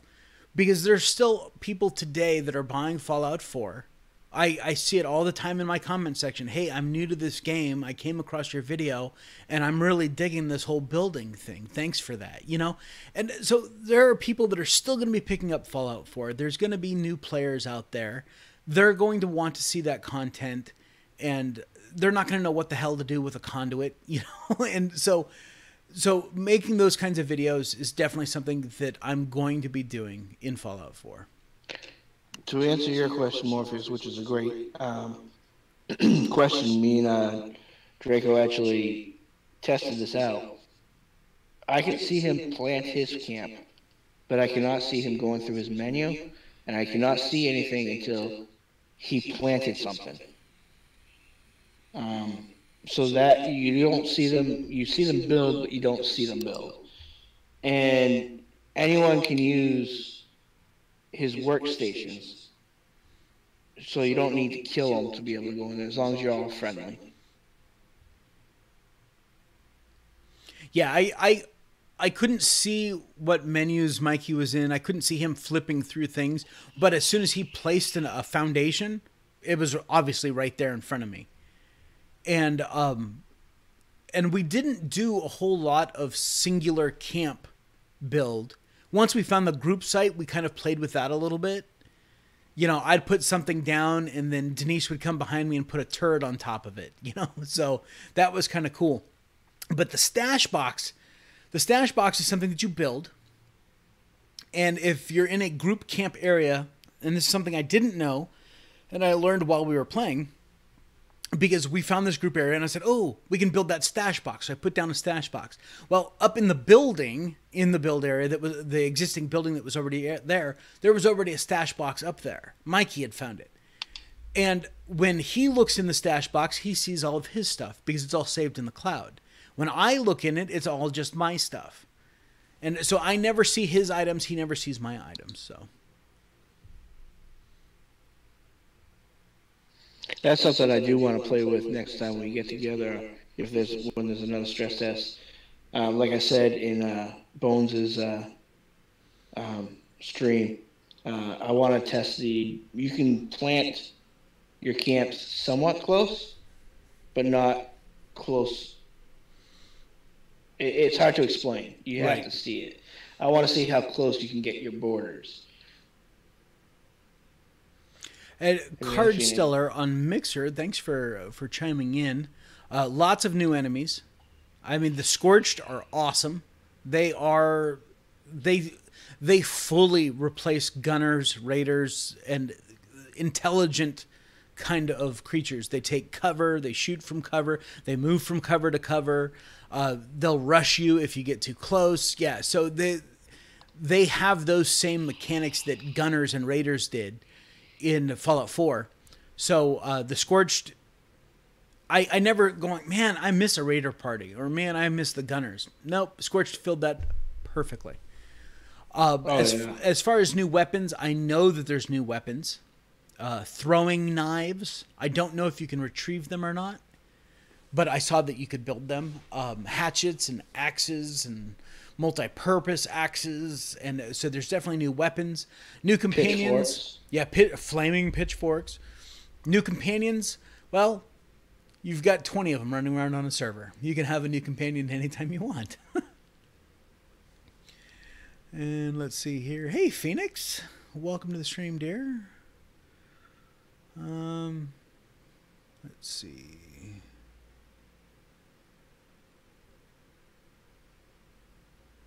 We are doing well.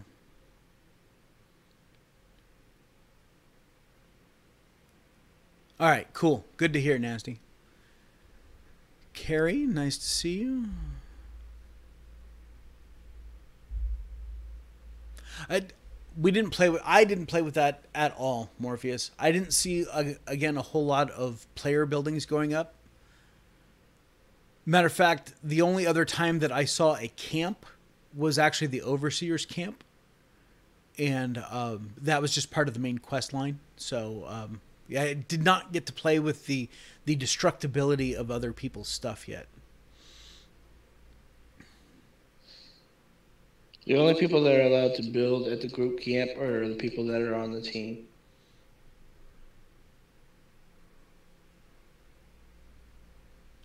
The owner, I don't know about scrapping, but I know whoever claimed the group area, like in our instance, it was Denise who claimed it.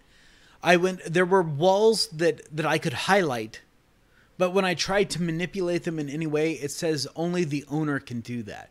So, I don't know if she could scrap those walls. I'm assuming she could, because if she could interact with them, there's no reason why she couldn't scrap or store them as well. So, but most of that building, because it was at some sort a dirt track, a racetrack, and so there was like bleachers and stuff like that. That was all existing stuff. You couldn't interact with that. But then there were some buildable walls in the background, or in the back behind the bleachers. So,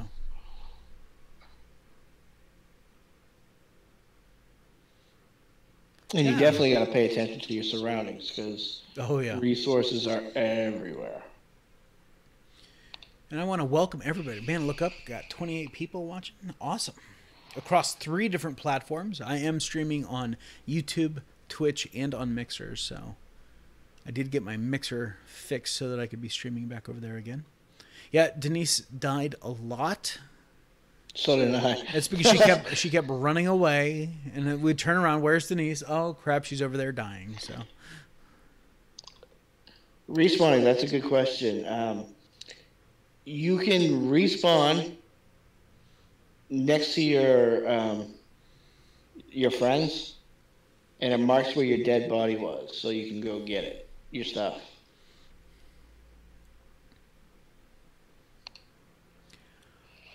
Anyone on your team, JPick? Only your crew. Sorry. You can revive your team members too. And I do believe, yes, it can be taken over. The group camp can be taken over. And anything that remains there, turrets, whatnot, then become theirs. So.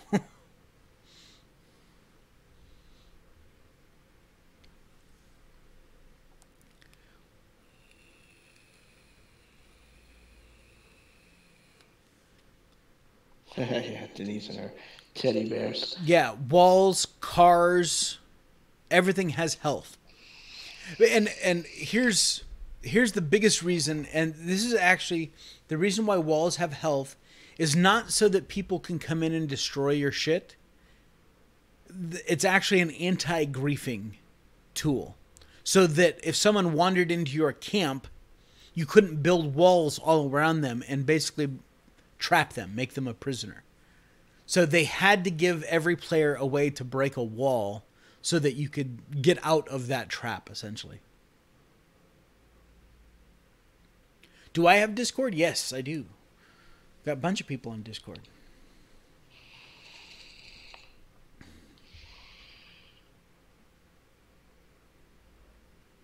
Matter of fact, that's how Mikey and I are talking right now.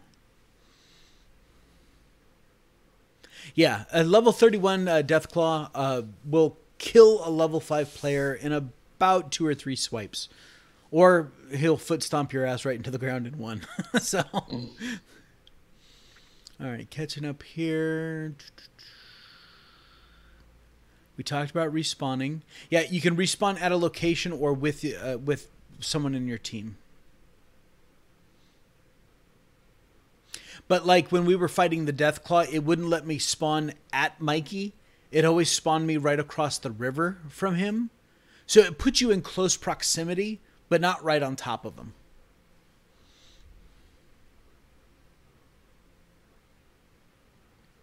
Restream isn't hard. Once you get Restream set up, it's fairly easy to maintain. When I want to change my titles on all my channels, then I just go to the Restream channel and go to titles and say update all, and it'll update it across, my YouTube, my Twitch, and my Twitter. So the Restream definitely has a great place in the whole streaming thing. So I would have to say the respawn time is probably roughly about 10 seconds. Yeah. And most of that, it's just you fidgeting around on the map trying to hit the right point. Yeah, Denise, she got totally engulfed in finding all these little teddy bears. So for like 10 minutes, we're like, Denise, come on. And she's like, but look, I just found a pink one with a heart on its chest. And I'm like, oh, shit. She found the Care Bears.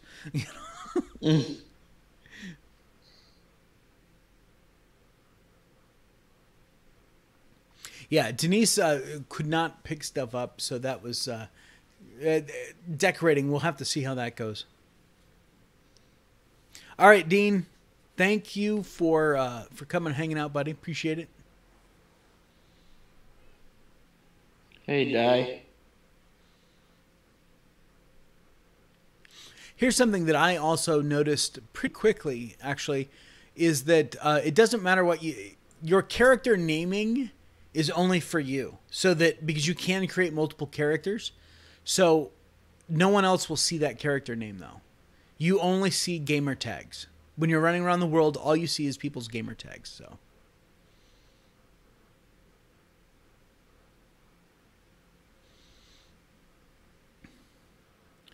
and will I play this? Oh yeah, you'll definitely be forgetting people, Morpheus.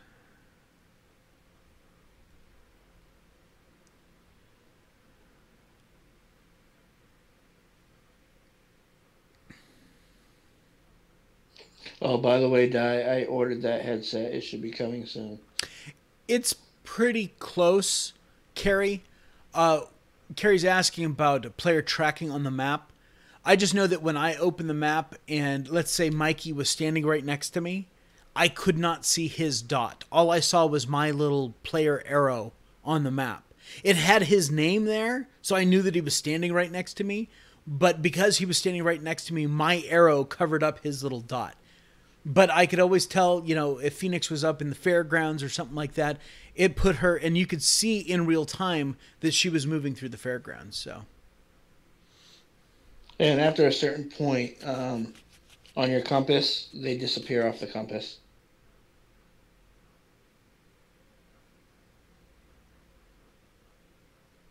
Yeah, absolutely, Denise. If they do any stress testing for PS4, PC, or another stress test for Xbox, don't waste your time with character creation. I mean, play with the special stats and figure out, test different things that you want to explore, or take a look at the presets for character creation. But nothing you do in any stress testing is going to carry over to beta or main game. So once the beta starts, they won't be doing any more server wipes, so those characters will be good. But yeah, don't if you get involved with any stress testing, go play. Don't worry about building the best character. So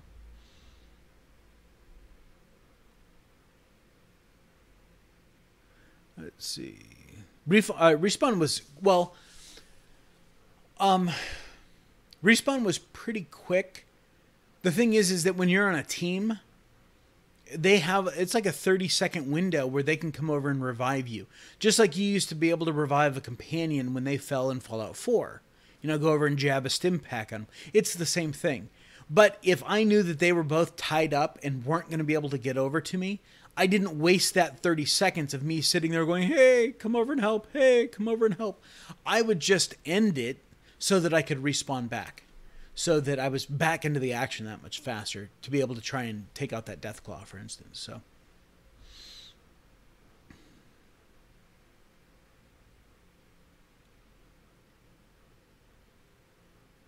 I did briefly look through, and there were a lot of like configuration stuff for the controller. I didn't spend a lot of time in their Stella, but I did notice that it was pretty extensive. So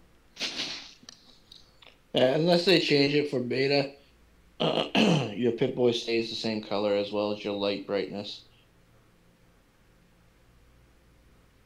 yeah, and I imagine those things will probably change. So again, as far as talking about level caps and or you know leveled weapons and all that stuff, that could all change by the time this game actually releases. Understand that the stress test, the version of the game that you played during the stress test, is not the latest version of the game, and they've probably dialed things back because the purpose of the stress test is to test the servers, to see what kind of a load they can put on those servers and maintain peak efficiency. So don't expect that everything you see in a stress test is going to be exactly the same in the actual game. So I'm sure they've probably turned some settings off or turned some settings down, or you know, manipulated certain things because they weren't needed for a stress test. So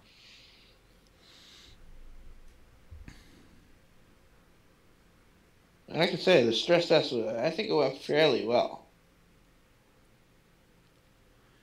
now, but does any game really have an explanation for respawning? JPEG. I mean, I totally get where you're at. No, Lower Rise, there is no explanation for that. So you know, every game should be permadeath. You know.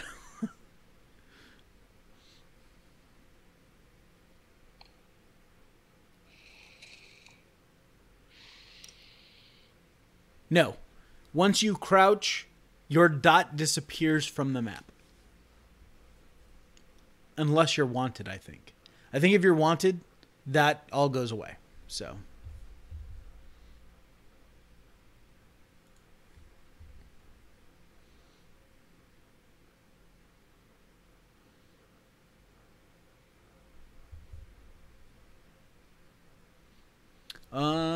you should be able to. I'm just not getting a whole lot of chat, but the chat I'm reading, I'm not reading what's on the screen. I'm actually reading the restream that I'm scrolling up and down on that. Just most everyone is talking in YouTube. I only get the occasional comment, but you should be able to see it on the screen. I don't know what it should be showing up in YouTube too, but like I said, most people just aren't talking. So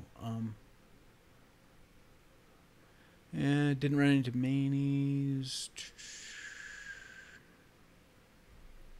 Yeah, and we don't even know if he was a griefer or is really trying to get Mikey's attention to trade with him. All right, Morpheus, catching a few.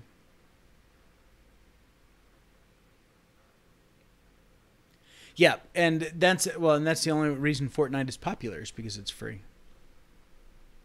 Sure thing, Carrie.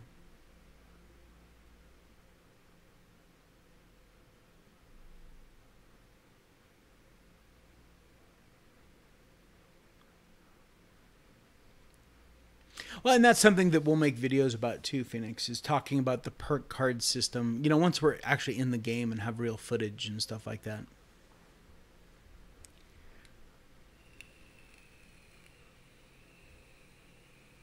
Oh, no, it wasn't annoying because it's not like it screams out, help me, help me, help me.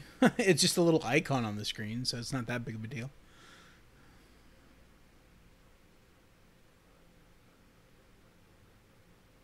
I thought that was another cool thing. Like, at one point, Phoenix was way away from us, and she pulled up a heart icon on our emoji thing, and we saw it um, on our screens next to her name. Yep. Oh yeah, that's. I mean, there were a couple times where we would try reviving each other, and that Deathclaw was having none of it. You know. I think the Deathclaws are more vicious in this game than they were Well, in we Fallout faced 4. off against two of them, a level 31 and a level 20. We were level 5.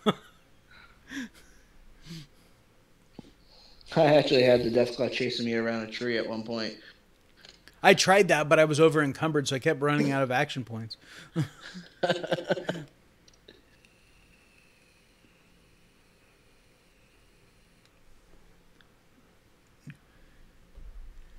Absolutely, Phoenix. The whole idea of having to engage in the PvP, them wasting their ammo, I just don't see it.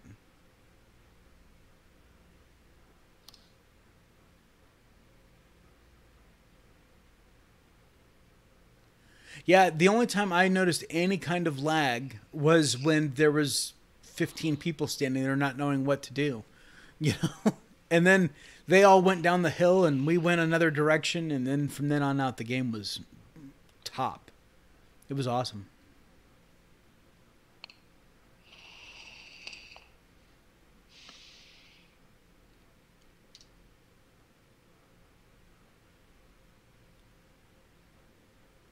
Ah, see, that's very interesting, J-Pick, about the respawning.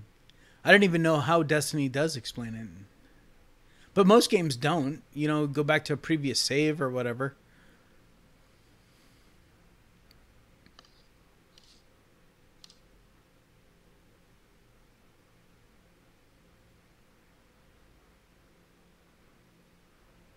So on Twitch, it's not showing. You're not seeing any of the YouTube chat.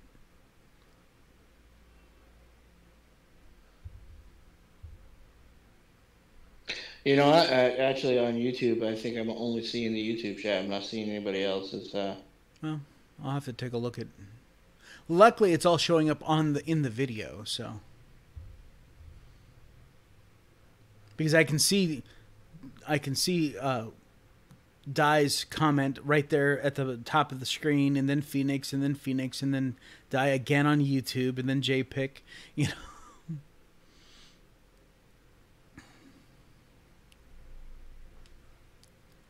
Yeah, I can see Di's comments, but I thought she's on YouTube. All right. Thank you, Die. I'll have to check into it.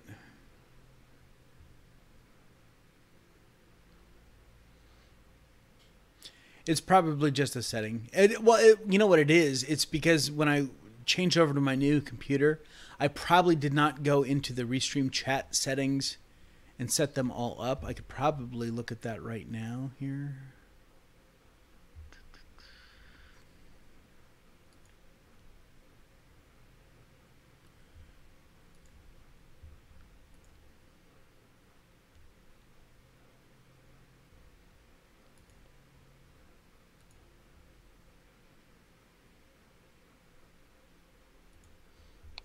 There it is.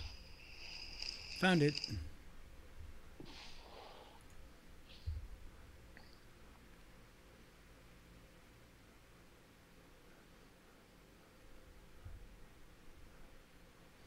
Yep. Barely to level 7. I had like maybe 5 minutes left in the game when I hit level 7, so. And things are a lot easier to climb up on, too. Oh, yeah. I was talking about that earlier, Mikey, right before you came in. How we were like a bunch of mountain goats climbing up to get to that lighthouse. When it probably would have been faster just to go around the mountain and go up the right way. But yeah, you're right.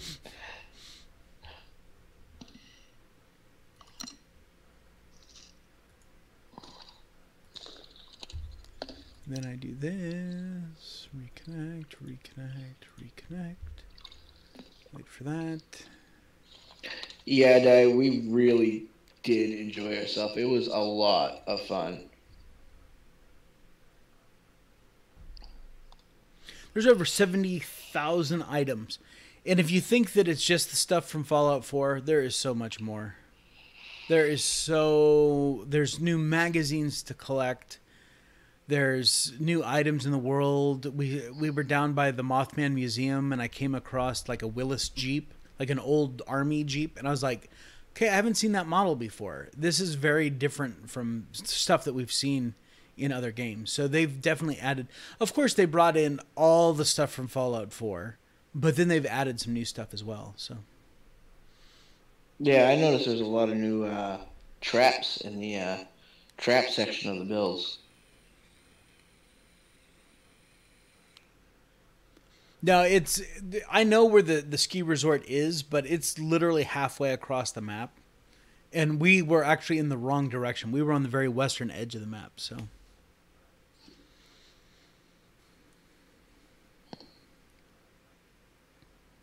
Well, and that was the idea of this whole stream, is just to give people a better idea, for better or for worse, you know.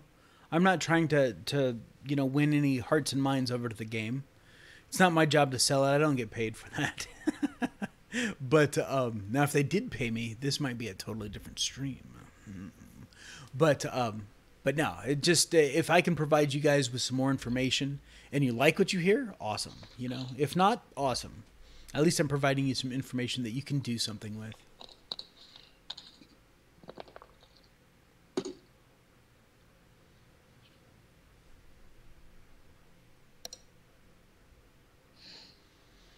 Yeah, the cooking is definitely different. Yeah, there was a new pie, like a starlight. There's a flower. It's called like the starlight flower or something like that, and you can make a pie out of it. And they're hot dogs. Yes, hot dogs with grill marks.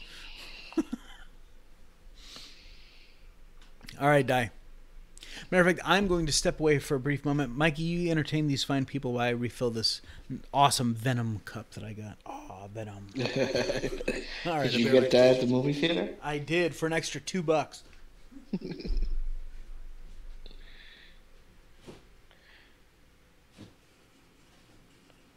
Yeah, like the environment there was amazing. There's this plant called like a firecracker plant or something like that. I guess Denise said she picked one, had no problem. I went to go pick one, and it exploded on me and hurt me.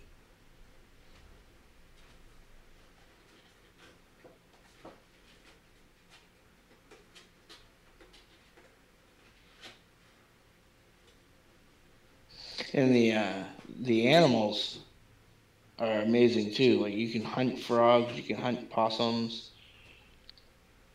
The ticks are the size of a freaking soccer ball.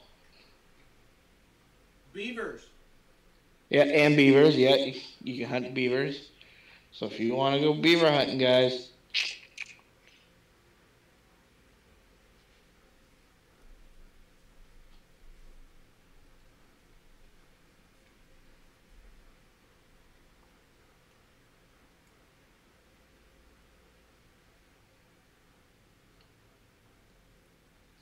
They also have these things called meat piles or something, and I found bones in it. It looked like a pile of goo on the ground with some like flies all over it. It's pretty cool.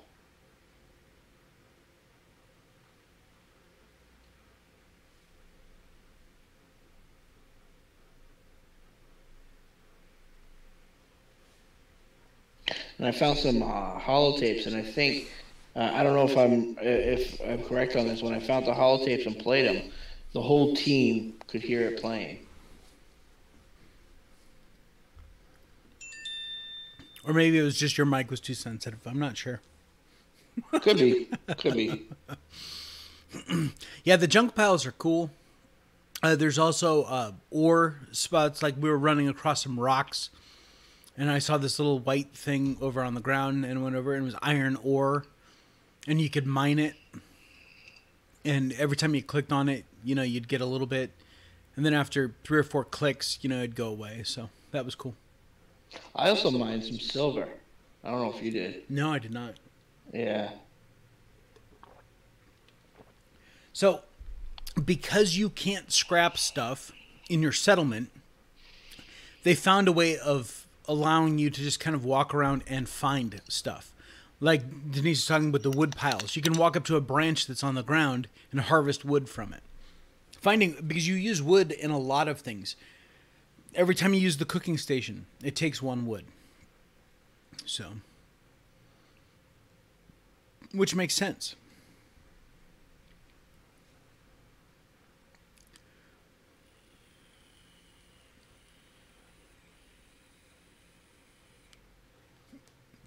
Yeah, exactly. We were definitely together in the same game, but had very different experiences. I mean, Denise found all of her teddy bears. We found a Jangles the Moon Monkey. I actually found one in a junk pile.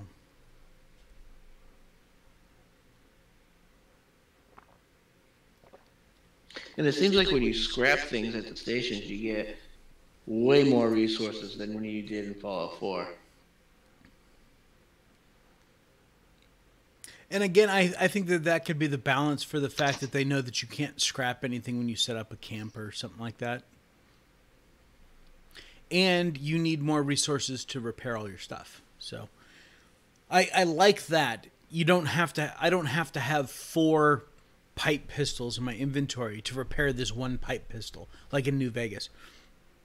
I could scrap those 3 and then just repair the one. And actually, you know what? I actually want to talk about that for a second. Conditioning of weapons. You can get the same weapon, 3 of the same weapons, and I was trying to explain this to you guys while we were playing. The condition bars, they have a limit, but you can have 2 pipe rifles. One has a larger limit than the other.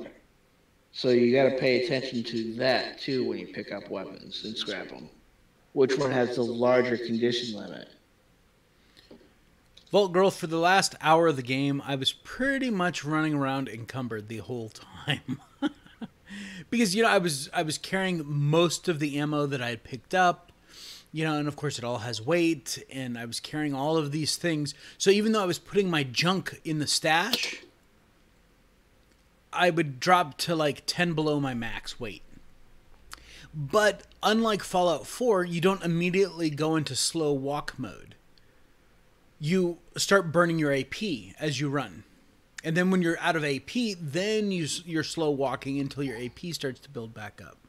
So managing your carry weight is definitely something that you're going to want to... That was my biggest problem with fighting the Deathclaw. I couldn't get away from him fast enough because I'd run out of AP.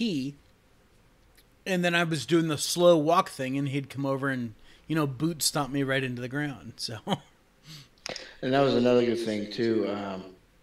If you do die, you don't lose your weapons or your armor or anything, but you do lose all your junk. But you can pick it up. Yep. It marks where you died, so you can go and pick it back up. Yeah, I was telling them how I almost accidentally looted your junk from when you died on the island. And he's like, I can't find my stuff, and I happen to be standing right over the top of it. And I was like, it's right over here. Don't worry, you only got 2 items.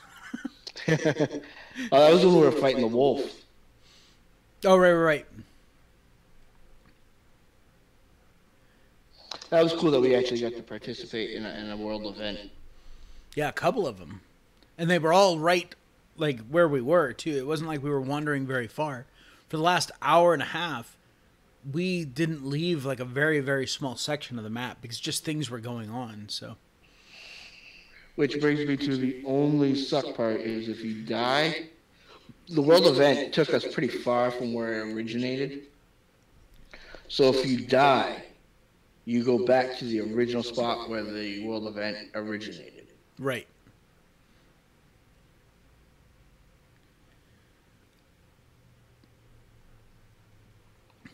Yeah, the building system, it's just the way the menus are set up, it's going to take a little bit getting used to.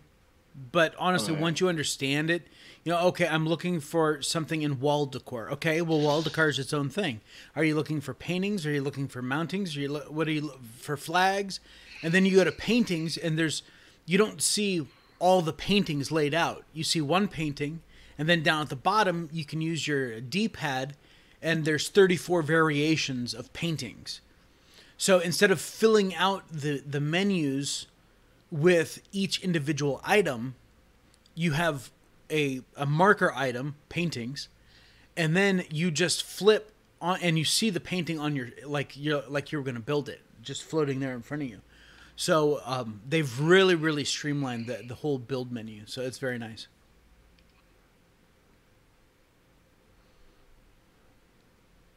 But the good news is, if you're on a team, Denise, your teammates can pick up your stuff for you.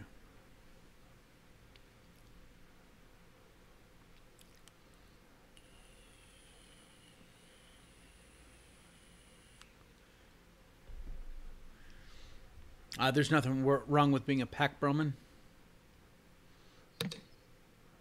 I mean, you could still fast travel while being over encumbered. You could still run until you ran out of action points. So,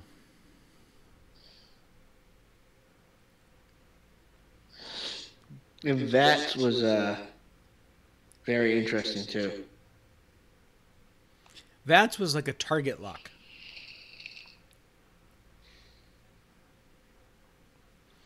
You can get schematics all over the place, Denise. Or, sorry, Di. You could buy them from vendors. You can find them in locations.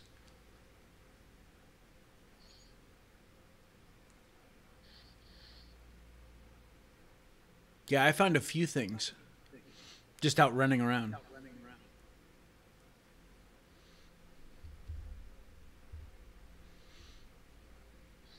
Bobbleheads work completely different now too. Oh yeah.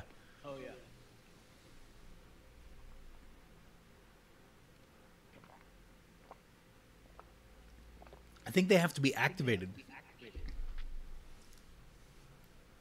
Yeah, I think you're right.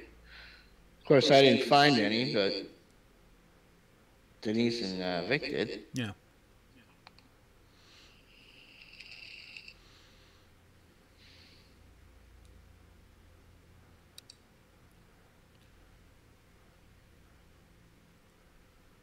No, you could scrap them, boat girl.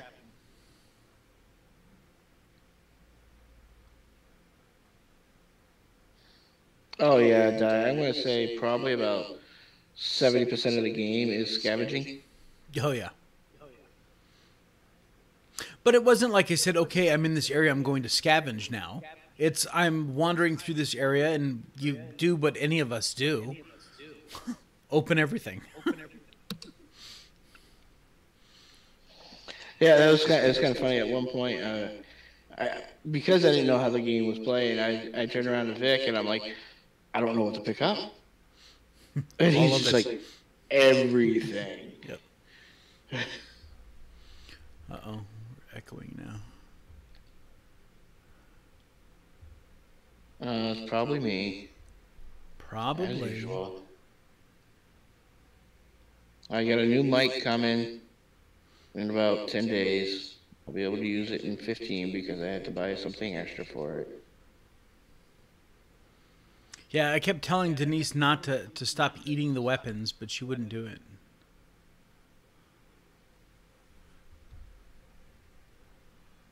Yeah, you just need to turn down my volume. Right-click on me in the... That's what I'm doing. I have you at 26. Oh, wow. I'll put you down to 13.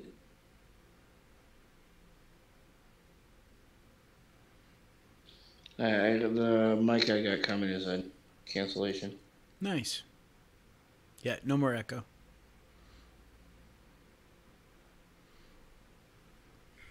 Speaking of caves, we never did make it to that cave that we were going to try to Oh, we did, but it wasn't a cave. explore. Oh, it wasn't? Mm-mm. No, it was the one with the barrels all over the place. Oh. So it was like a broke-ass mine.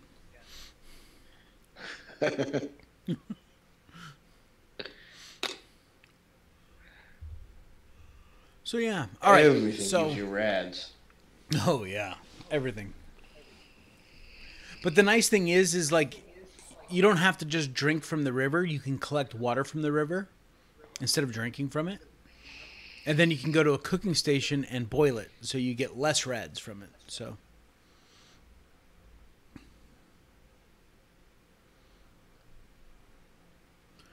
And I noticed a couple of times I had made carrot soup and stew beef, and that actually not only went for my hunger, but it also went to my drinking too.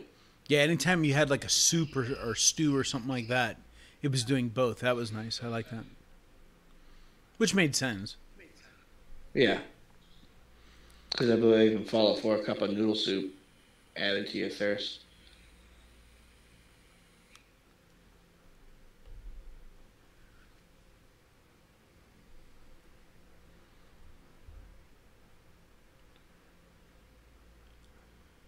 So, the game comes out November 14th. I took that week off.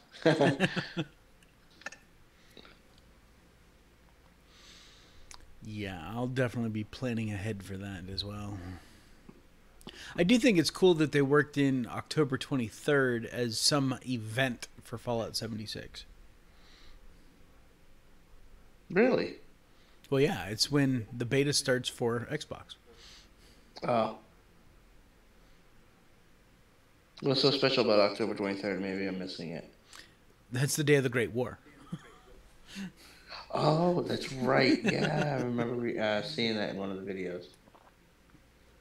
Yep. That is Fallout Day.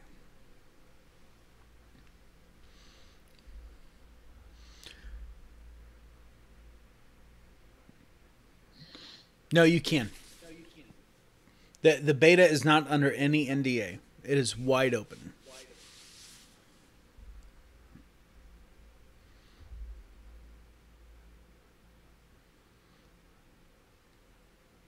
So you can bet your ass I'll be streaming. Mm. I won't be streaming, but I'll be capturing stuff.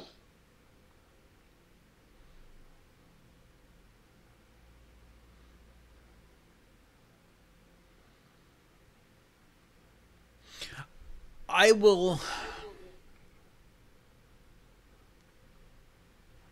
I think I'm gonna have 3 different characters die. I'm going to have a team play character and a solo play character on Xbox. And then on PC I will have a team play character. Because I think that I want to play through the game solo. I want to see how balanced it is for a solo player, you know, not running around with a team all the time. And it'll allow me to do some different videos and stuff like that where I'm not affecting the character that I play team with. So that'll be fun. And then for the PC side, I think just a team play character will be fine. But you can't have multiple characters, so that's nice. Yeah, I think I'm just going to do the one character.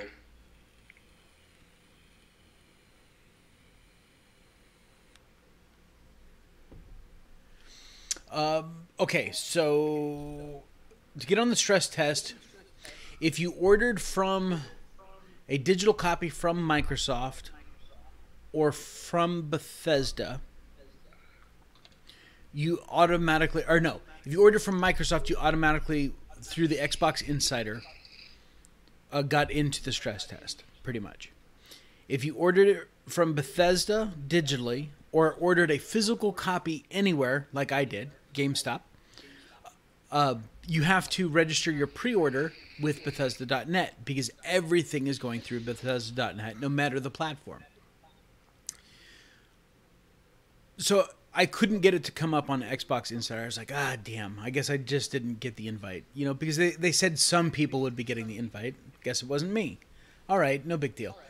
Then I was on Twitter and I saw that, hey, if you're not on Xbox Insider or you ordered a physical copy, check this out. And I went to Bethesda's page and they said all you need to do is go to if you've logged your pre-order code, go to your transaction history on Bethesda.net. We'll give you a code to use on the Xbox store and you can get the stress test that way. So that's how I got it.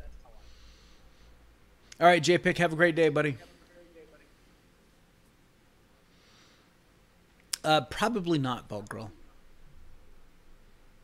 Maybe on my solo play where it's like, okay, this particular section is really, really, really, really, really meant for teamwork. I may partner up with a random or something like that. But for the most part, I will not be. Just because I hate using the party chat on Xbox. They have not officially announced stress testing for PS4 yet. Die. So follow at Fallout or at Bethesda Games on Twitter, because that's where I saw it. And they did say that there would be more stress tests coming out. So I don't know if that's... I imagine that they're going to... It's a pretty good possibility that they're going to be doing a stress test for PS4 and for PC, because those servers need to be stress tested just like Xbox servers do. I don't know if there will be another stress test for Xbox, but they have said that there will be more stress tests. So just keep tuning in for that.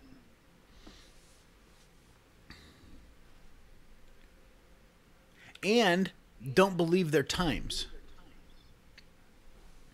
So have you registered your pre-order code on Bethesda.net? That's the question, Di. And the reason I brought up the times is it was supposed to be from 4 p.m. to 8 p.m. Central Time yesterday. It was 3:45, and Phoenix is posting on my Discord channel, oh my God, I got in. You know, and I had just checked like 5 minutes before that. And so I jumped on right after she did, so... So yeah, I would just keep checking the transaction history on Bethesda.net, because there's got to be some. They have to tie it in with the PlayStation Store some way for you to get it on your PlayStation. So or on because you pre-ordered for PS4.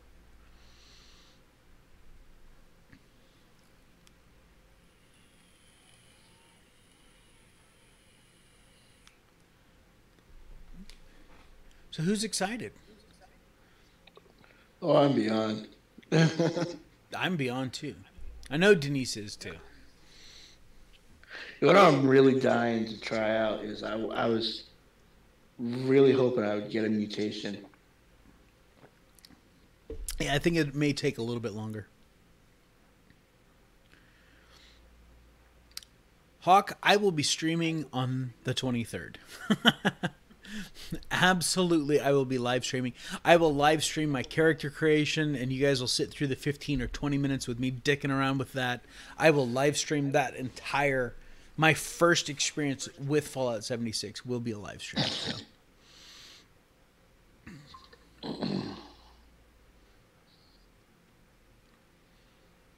I imagine as stuff comes out, they release more information, then things will start popping.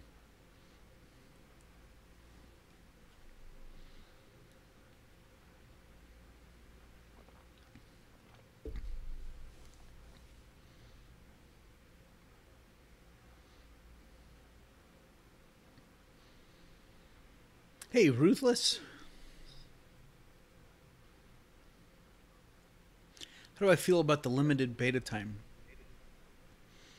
Again, I look at the beta as early access. It's my bonus for pre-ordering. So, it is what it is. You know, I'm not getting a weapon skin pack or an outfit or something like that you would normally get when you pre-order another game. I'm getting early access. And because I'm on Xbox, I happen to get a week more access than PS4 players. But that's a long-standing, connection between Bethesda and Microsoft. So it's understandable. It's the reason why mods showed up first for Xbox on PS4. Why, thank you, Sergeant Colton. I appreciate that. Yes, there will be patches consistently. How much we're actually going to have to download, though, I don't know. Because the real question is what are the patches for? Are they server-side patches? Or are they end-user patches? So...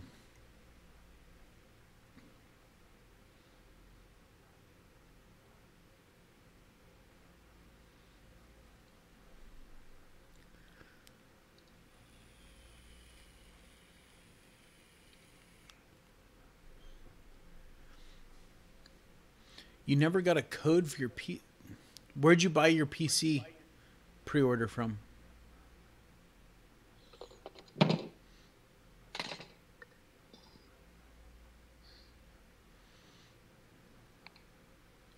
G4, what up, G4? G4. Vic, I'm gonna bounce. I got some things I gotta do before I go to bed. All right, Mikey, have a great night, buddy. All right, thanks for having me on. Thanks for the stream, and good night, chat. If you order from Bethesda.net, I don't think you need to worry about anything because that's already tied to your account. So I think you're fine there.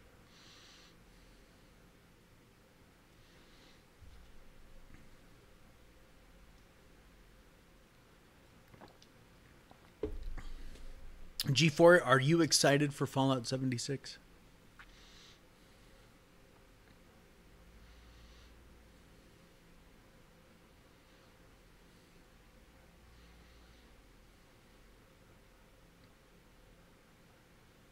Yeah, I know you are. It was really a rhetorical question, but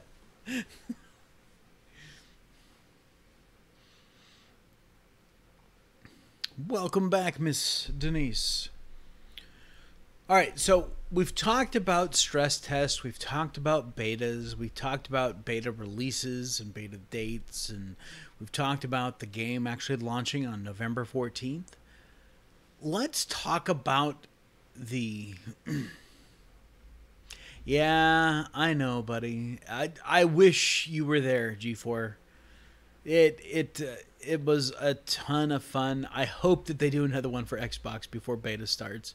If not, the beta releases in 9 days. So less than a week and a half, we'll be all playing the beta test. So well, I'm glad to hear that, Di. I'm glad to hear that, our conversation, got you more enthused than you were before. So, well, that's lovely, Denise. Ooh, this is actually what I want to talk about next, and you can't see most of it because my big old fat head's blocking the way. Oops.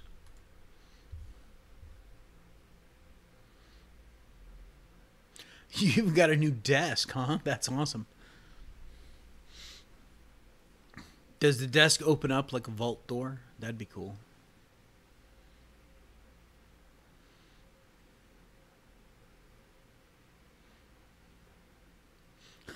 You need to get a job to pay her bills? That's hilarious.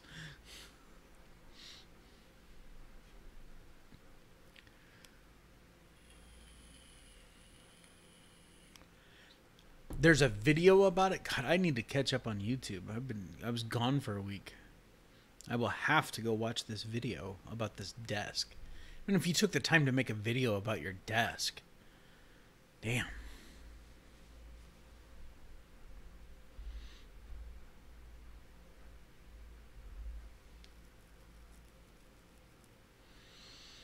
That's cool. My desk is filthy right now. So, let's talk about... Ooh, your hairy leg. Just what I always wanted to see. Oh, wait, I have 2 of those. I keep them in my closet. Let's talk about the future of Bethesda Game Studios.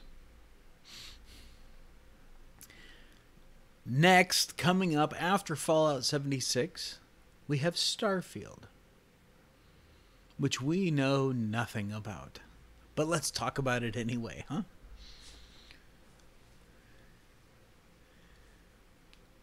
Who's interested in a sci-fi RPG from Bethesda? I am. I miss Mass Effect. Andromeda.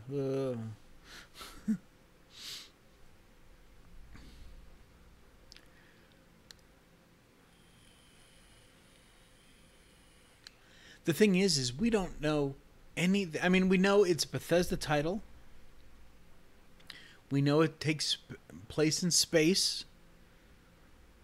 We can assume that there's going to be different races.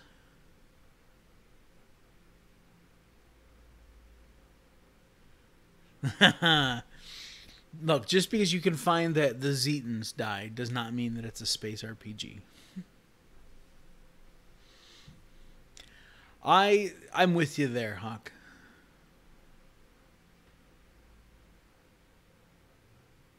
You will definitely need a next gen console to play it. Which is why I think that the new Xbox will be releasing next holiday season. I think it's going to be. I think Starfield will be the bridge, like they did with. I just remember Assassin's Creed when they were going from Xbox 360 to Xbox One. You could buy the game for either side. If you only had the 360, you could buy it for the 360, or if you had already gotten the Xbox One, you could buy it that way. I think that it's going to push current gen consoles to the very limit of what they can do, but it will run well on next gen consoles.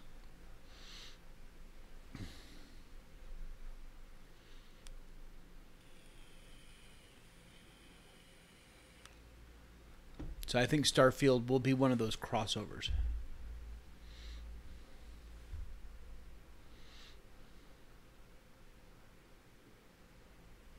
And yes, I said next year. Not 2 years. Next year.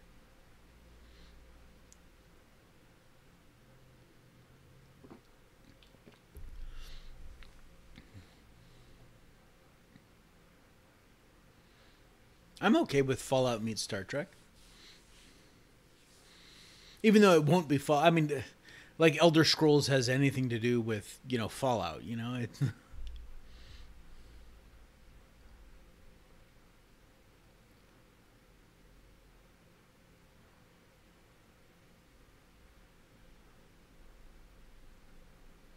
I hear you, Die.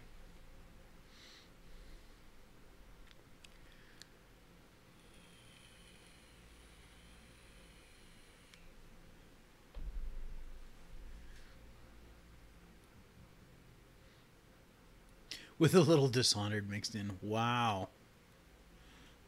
That would be weird. Even Fallout and Dishonored mashup would be really, really weird. I mean, could you imagine Fallout on the Dishonored engine with the character models and stuff like that?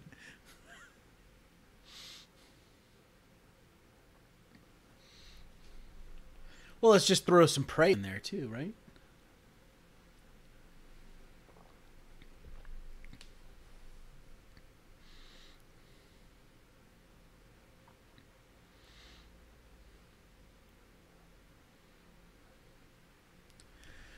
Well, Big Sparkers, that is a great question. If they did another stress test on the Xbox, I imagine that it would probably be. I'm going to say probably Friday night, like this coming Friday. Because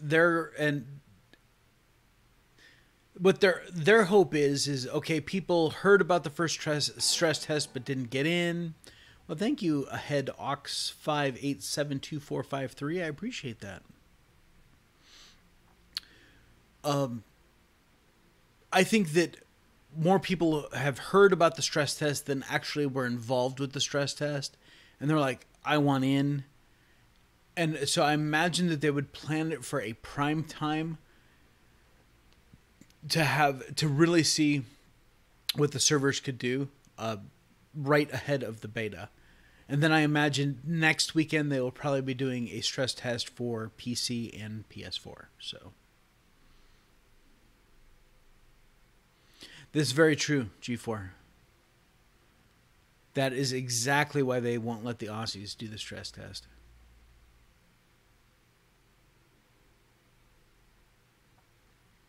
But I mean, $400 or $500 is that really out of hand? Die.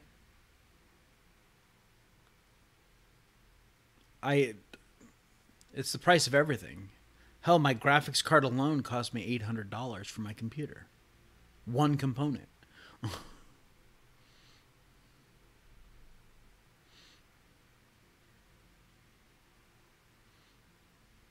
Yeah, I hope they do another stress test for Xbox.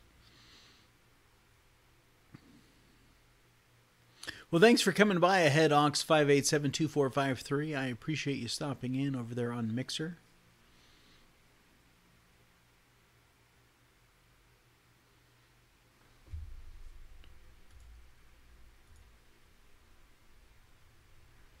Yeah.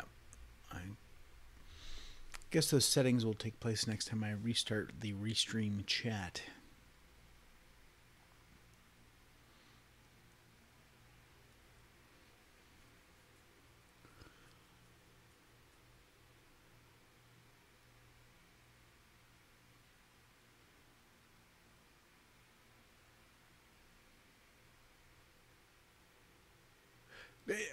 I don't know. The Xbox One X came in at $499, and I think that was a good mid-level jump. And I still think that we're gonna probably see him right around $500. I mean, don't get me wrong. I got a. Oh yeah, absolutely G4. That's why I wasn't showing any footage from any stress testing or anything. I'm actually showing the no clip documentary. So, and I'm being very careful about not talking too much about certain things and blah blah blah blah blah. I'm just sharing my experiences with my friends. My friends just happen to live on YouTube and Mixer and Twitch. So, but it does say, the NDA specifically says that you're not supposed to post screenshots, capture video, or create content from the stress test. So, and I get it. We talked about it earlier. Their big fear is that the servers go batshit crazy, all the textures drop out, and everything crashes in a big heaping pile of flames. They don't necessarily want that getting out. So I get it, but this isn't the stress test was on an older version of the game. So I understand why there's an NDA. They don't want the bad press. It's why they invited some of the biggest YouTubers out to the Greenbrier, for a curated run through the system. And I'm sure they told them, if anything crashes, you're not allowed to do anything with that. We want you to talk about it, but we don't want you to talk about, any bad crap. But honestly, everyone that I've listened to, Oxhorn, Mr. Matty, they had great things to say about their time in Fallout 76. So, but I get it. That's why they were allowed to do footage. They were allowed to capture footage there at the Greenbrier and then use that footage in videos because they're trying to hype up the game. I get it. So they should, Hawk. They get the word out to them. They should. So, but keep in mind, I'm not here to promote the game. I'm here to talk about the game, talk about my experiences that I've had so far and what I've learned, and let you guys make up your minds. JPIC, for instance, I could, do a hard sell on him and probably still would not sway him. I'm not here to sway anyone one way or another. If you're more excited about the game now by what I've shared with you, that's awesome. If you were like, I was on the fence and it's not sounding like it's my thing, that's cool too. I saved you $60. Rock on. So it's not about pushing the game for me. Of course, I'd love to see all my friends playing it because I want to play with you guys, especially if you're, on Xbox or PC. I definitely want to play with my friends, But I'm not here to sway anybody, so. I would say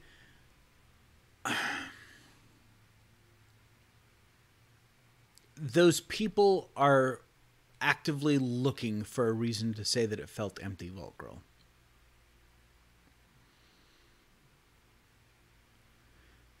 Yeah, I mean, you could, G4, you could, join the Xbox Insider program. I mean, they offer beta tests for other stuff too, so it's not just about Fallout 76. But yeah, the world did not feel empty. It felt very alive. It felt like the wilderness of West Virginia.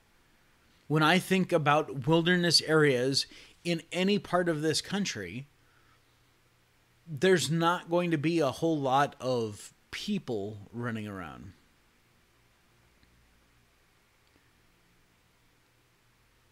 And, you know, like Denise said, you know, didn't feel that the world was empty at all. But there's a lot of stuff to do. You know, when you're running through the wilderness of the Commonwealth, you know, you're running along the map border. Does the world feel empty because there's not a human every, 50 feet to engage with? It's the same thing. The map's bigger. There are no humans, but I can tell you for a fact that there are super mutant vendors wandering around with pack Perlman. There are robot vendors wandering around. You know, there are definitely a lot of things to interact with. And you will get a radio call for an event, and it's not a recorded message. It's someone coming over the radio saying, hey, I need some help. You never meet that person, but it does sound like there's other people living out there, whether they're human or ghoul or whatever. So,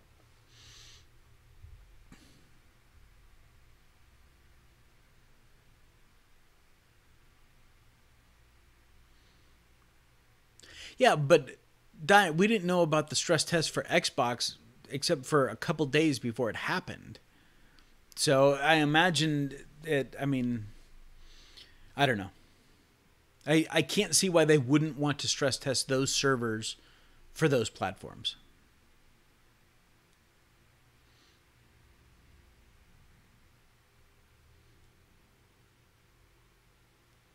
All right, Denise.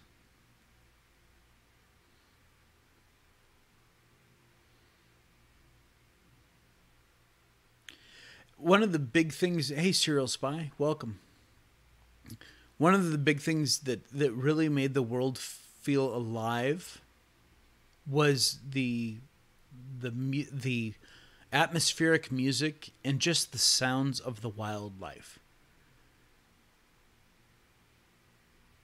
No, and that's it's sad, Di, if there is no stress test, for them. I don't see why they wouldn't do that. At dusk, right at nightfall, and you could hear the cicadas. You couldn't see them, but you could hear them. The world was alive. There were definitely things in the dark. Not that you'd be able to find them. It was just that whole idea of an atmosphere in being in the wilderness. It was awesome. I loved it. It was something I literally stopped and I said to Denise and Mikey yesterday. I said, listen, guys. Just listen, take a brief minute and just listen. And you could just hear the world living. And that was very cool, so.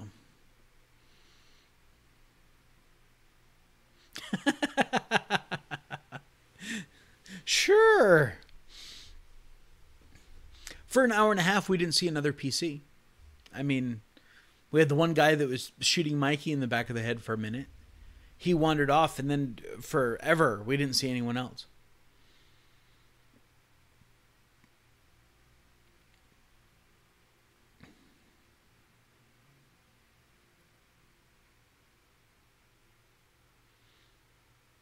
But when you're staying in one location, or around, a small area on the map, it makes sense. And we weren't by any of the major quest lines. That was all down southeast of where we were.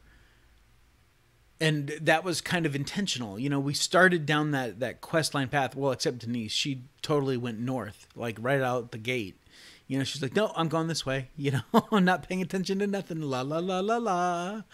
And I could just see her skipping down the road, going to look for teddy bears, But yeah, Mikey and I started the main quest line, and then we're like, let's go check out some of the sites. And so we wandered on over to the Mothman Museum and started heading up the river and found the fairgrounds, and it was just getting out and exploring. And so there's going to be a lot of that. There's no worry that you're going to be trampling on people.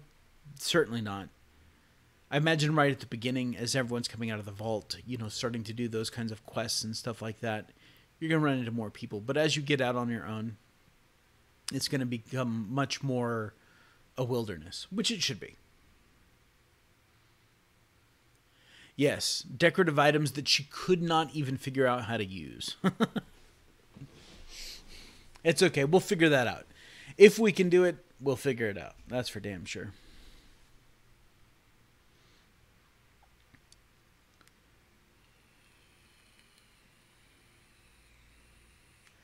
I mean, instead of her coming over to our server, Mikey and I both had to jump onto her server because she was not even bothered to figure out how to move servers. So,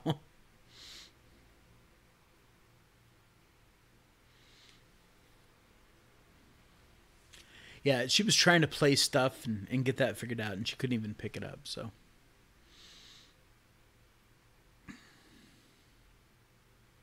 when we know better than that, Denise has lots of friends.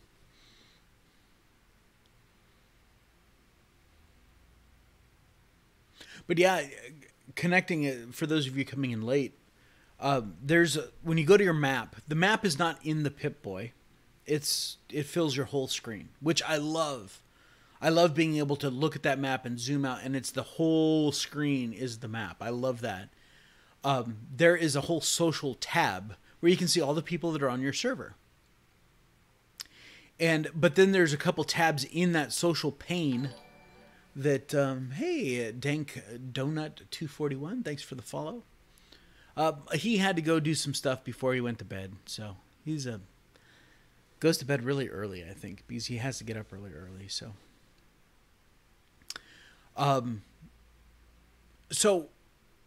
then you could go over to your friends tab, and I could see all of my friends that were playing 76 or in the stress test, even if they weren't on my server. Their name was just kind of grayed out. But then I could pick them, like that's what we ended up doing. I ended up picking, I picked on Phoenix and I said, join. And so it immediately threw me right into her server. And then Mikey did the same thing. And from that same list, I was able to actually recruit her onto our team, even though I wasn't standing next to her. It literally spawned me in the same location on her server that I was on my server. So I was able to add her to the team and get all of our team worked out. And then we had to work on getting, meeting up and stuff like that. So, well, I'm sorry that you hate 76. I'm sorry that you think it sucks, Dank. That's the great thing about opinions, right? Jinta, thanks for your comment. Sad to hear that you think it's bad.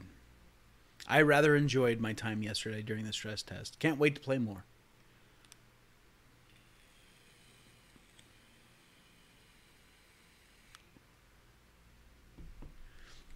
So yeah, finding friends, moving to other servers, we had no problem with that whatsoever.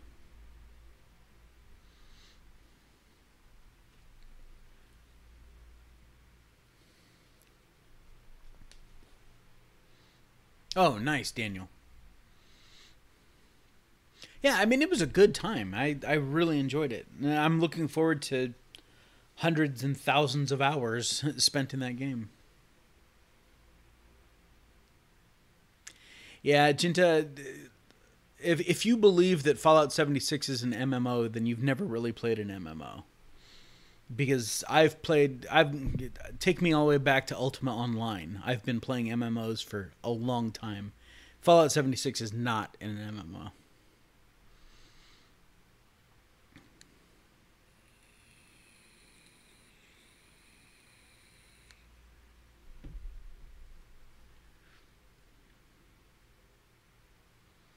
All right, G4. Yeah, I'm gonna wrap things up as well. Well, yeah, it's a multiplayer. They never said that it wasn't a multiplayer. This is essentially their idea of if Fallout 4 could have been a multiplayer. So.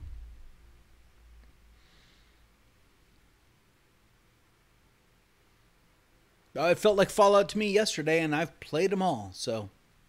But that's the great thing about opinions. We can each have our own.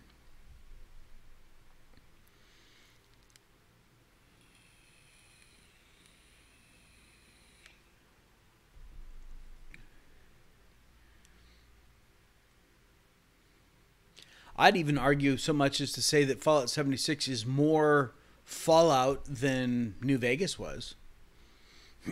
At least they encourage exploration, you know?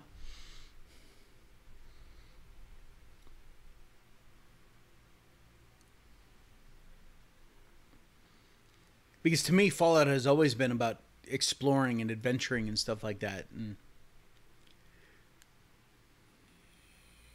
of course, Vault Girl.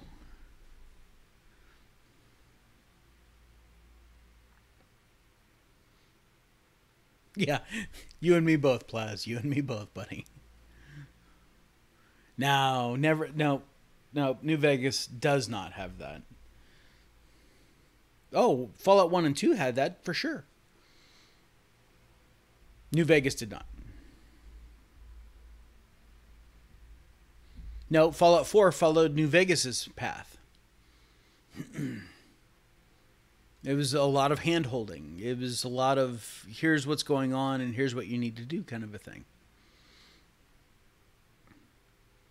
But you could still find some cool stuff way off the path in Fallout 4 that just did not exist in New Vegas.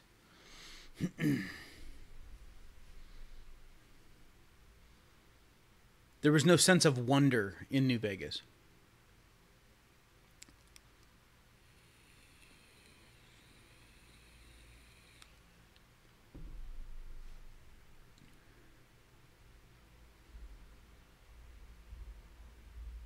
Yeah, the only time I had any graphics issues is when I was running full sprint in one direction and I would look another direction and the rocks didn't have texture for a half a second, and then the game went, "Oh, sorry, here you go," you know. And the only time I had any kind of lag issue is when there were 15 people standing right outside the vault when I first walked out, and as soon as I got away from that pack, there was nothing else. There was no frame rate loss or anything. Oh, that's cool. What'd you find, Bolt Girl?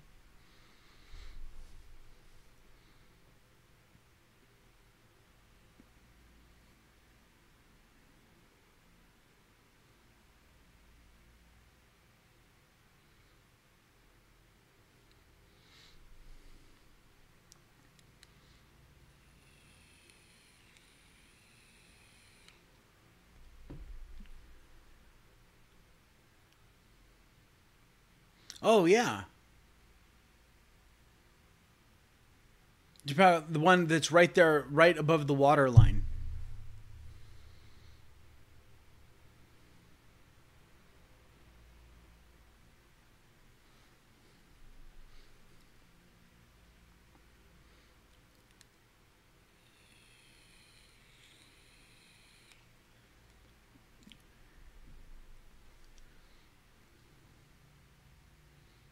See, that's cool, though. I mean, you've been playing the game how long, and you just found that, so...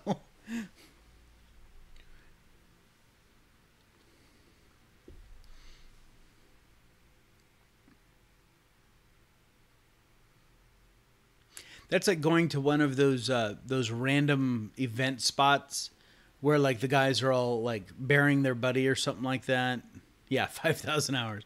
And you know, it was probably, I don't know, a year ago where I was wandering through that spot and it was like a totally different event that I had never seen there before, and I was like, wow, how many times have I walked through here? And that's the first time that I've seen that particular event playing out.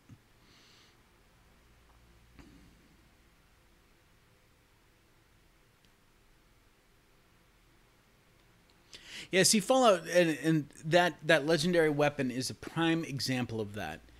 What I was just talking about earlier, the differences between like New Vegas and in exploration and stuff like that.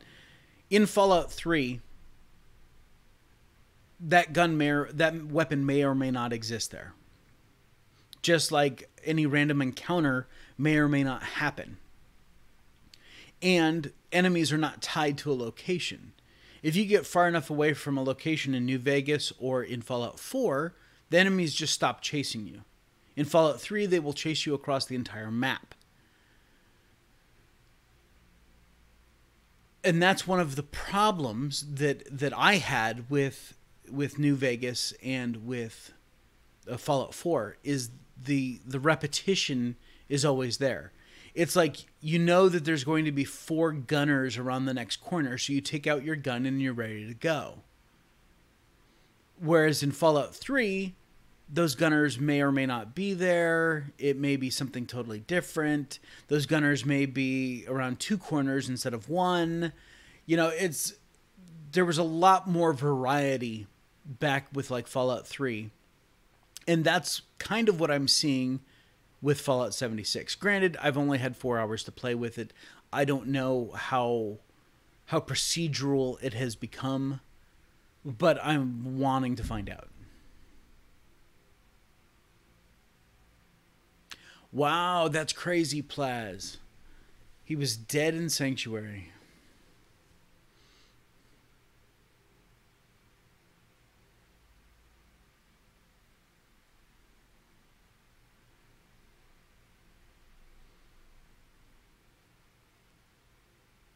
Yeah, I like that too, Daniel. Once you learn a plan or a recipe, you don't have to carry the mod around with you. You can just build the mod whenever you need it. So,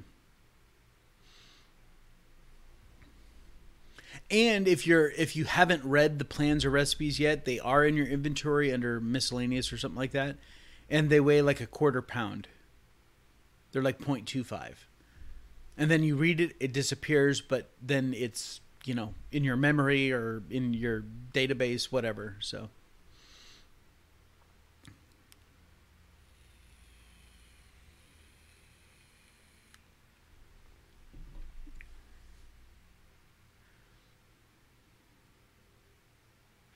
well, I certainly hope that they do stress testing for PC and for PS4, because you guys that are on those platforms, you know, you should have the ability. Well, and they should be testing those servers. That doesn't even make sense to me. I don't recall that happening, Vault Girl. The problem with yesterday is that you're under the gun. You know you only have 4 hours. So you try taking in as literally everything that you can. You know, I want to absorb as much information, see as many things, do as many things as you can in that limited time frame. So I wasn't dialing through my inventory a lot of the times. I was picking up, and if something popped up on my screen, like it was a legendary or something like that, all right, cool. Then I took a minute to look at it. But for the most part, it was just go, go, go, go, go.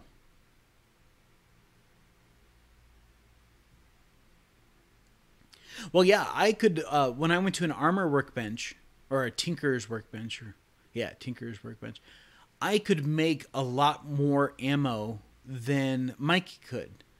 So I didn't know, maybe it was because I had scrapped more different weapon types that used different ammo. I'm not sure exactly, or maybe it was because I had that ammo in my inventory. I don't know what it was, but for some reason, I could make a lot more different ammo types than Mikey could. So, oh, I was definitely overwhelmed. It was a great overwhelmed. I was ecstatic. And it was like, I just want to, it's like being a kid and going to Disneyland for the first time. You just want to go and go and go and look at everything. And touch and feel everything. And at the end of the day, you're like, wow, what did I do? You know, because it was a blur. It really was. And that's why I'm really looking forward to the beta. And just, you know, I probably, like, for my first live stream, I probably will not team up with anybody. I will probably take my time and go through those things. And just because I know that you can't go back into the vault, even though I know there's not a whole lot in the vault anyway. I don't think that there's anything other than the stuff that you can actually pick up. But I want to go in every room in the vault and just make sure, you know? So yeah. I don't think so, Daniel, because my perk cards I took were like normal stuff. It was, you know, better effects for stim packs or lock picking or food and drink lasted twice as long. It was those kinds of things that I took for perk cards because I focused on endurance, intelligence, and then at the end perception to get the lockpick. I didn't put anything. I didn't even have no. Yeah, I didn't have. I had a luck card, but it was locked, so I couldn't even put that into play.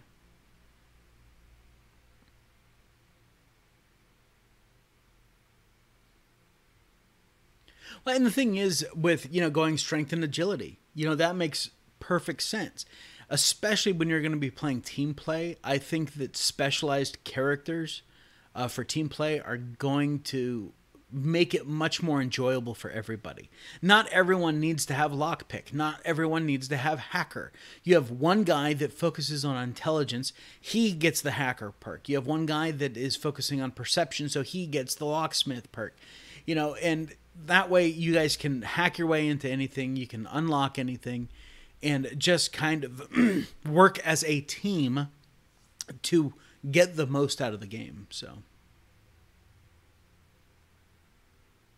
yeah, exactly, Vault Girl. So, so on my first of night one of the beta, I'm going to spend some time making my character, going through all the presets, figuring out, okay, did they add new hairstyles, Hey, Fawn Lettuce 2090, welcome to the stream. So I'm going to spend 15 or 20 minutes on my character. And then I'm going to I'm going to spend whatever it takes to go through every room in the vault, to read all the terminal entries. If there's a mini quest, I'll do that. And then I'll hit the world, and then we'll figure it out, May do the main quest for a while and then break off and just go do some exploring, and because that's one of the things that I loved about going back, looking at Fallout 3, Fallout New Vegas, and Fallout 4. If you look at the map of Fallout 3, the main quest line covers about, we'll just say 25% of the map. But some of the best secondary quests, some of the best weapons, some of the best adventures are nowhere near the main quest line. They are in the other 75%. The inverse is true of New Vegas. Main quest line covers 75% of the map. The other 25% of the map could have been wiped out. There was nothing special, not really. There was no really good gear that wasn't close to the main quest line. So that you spend all that time exploring. Well, thank you, Fun Lettuce 29, for the follow. You spend, hey Bob the Builder, you spend all that time exploring in Fallout New Vegas, but then when you look at it and really take a critical eye at it, the best gear, the best quest, all of that stuff follows that path of the main quest line. And a lot can be said for Fallout 4 for that as well. Now, the one thing that Fallout 4 had was the settlement structure. The settlements were placed all over the map. So if you wanted to build up a huge, network of settlements, then you were going well beyond where the main quest line took you in the game. Because if you think about the main quest line for Fallout 4, you go from Sanctuary down to, and then you go across the map this way, and that's about it. But some of the coolest stuff on the map is nowhere near the main quest line. And I'm hoping that Fallout 76 follows that idea that, the main quest line, you will get some good stuff, but there is some awesome stuff that is nowhere near it. So that's what I love. Exactly. Camp Searchlight, meh, But you do, because you will run into Camp Searchlight or come relatively close to it when you have to go down to the Cove to go see the Legion. Because you have to come down the freeway, and Camp Searchlight is right there at the southern end of it, and then you would go east to go down to the Cove. So the problem is that the upper left-hand corner of the map, totally useless. There's nothing of any real import up there. Nothing, no major equipment, no weapon or anything like that. It's the same systemic path that you follow, and there's no reason to deviate from that path. That's why I say that Fallout 3 is much more of an RPG and much more adventure exploration than Fallout New Vegas is. New Vegas, hell, I mean, it tells you everything that's going on in the world before you even start the game. Here's all the factions. Here's what they're doing. And then it kind of throws you into the middle of it. And then you follow the road, right? Because there's nothing away from the road. So you follow the road down, go down to the NCR station. Then you go, follow and go around over to Novak. And then you go straight north into New Vegas. And the rest of it was kind of blah. Because if you tried crossing through the desert area there between the freeways, well, you go, okay, there's 4 ants over there. There's going to be 3 ants over here, and there's going to be some bloat flies or something over here. And every single time they're the exact same number in the exact same location. So I'm hoping for a lot more variety in 76. And I think we're going to get that. Just from my limited experience, it seems like there's a lot more variety.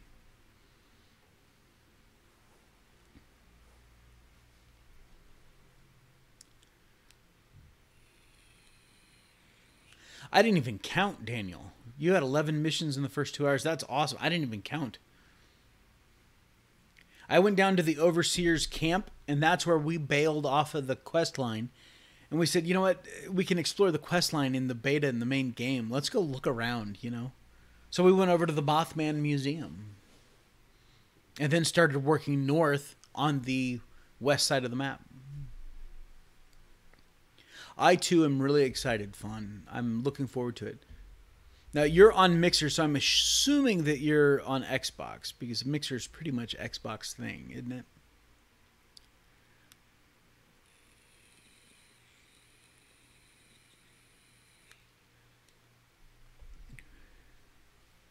Oh, and there's more than just me, too, out there. Matter of fact, it was about, I don't know, maybe 6 months ago.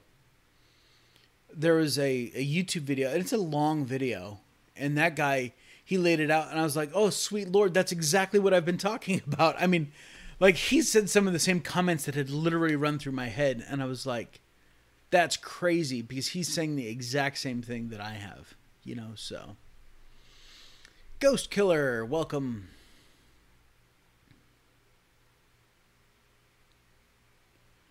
Oh, yeah. Waiting your turn. You're waiting in line. Come on, where's the queue at,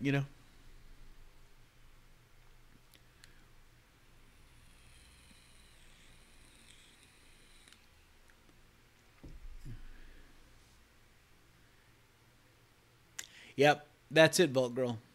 Fallout 3 is better than you think.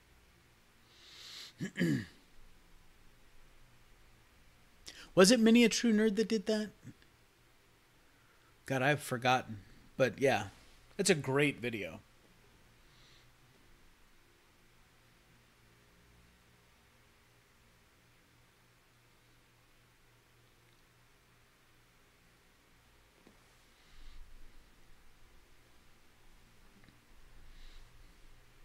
Yeah, I swear I could have written half of what he wrote, and I've been saying it for quite a long time.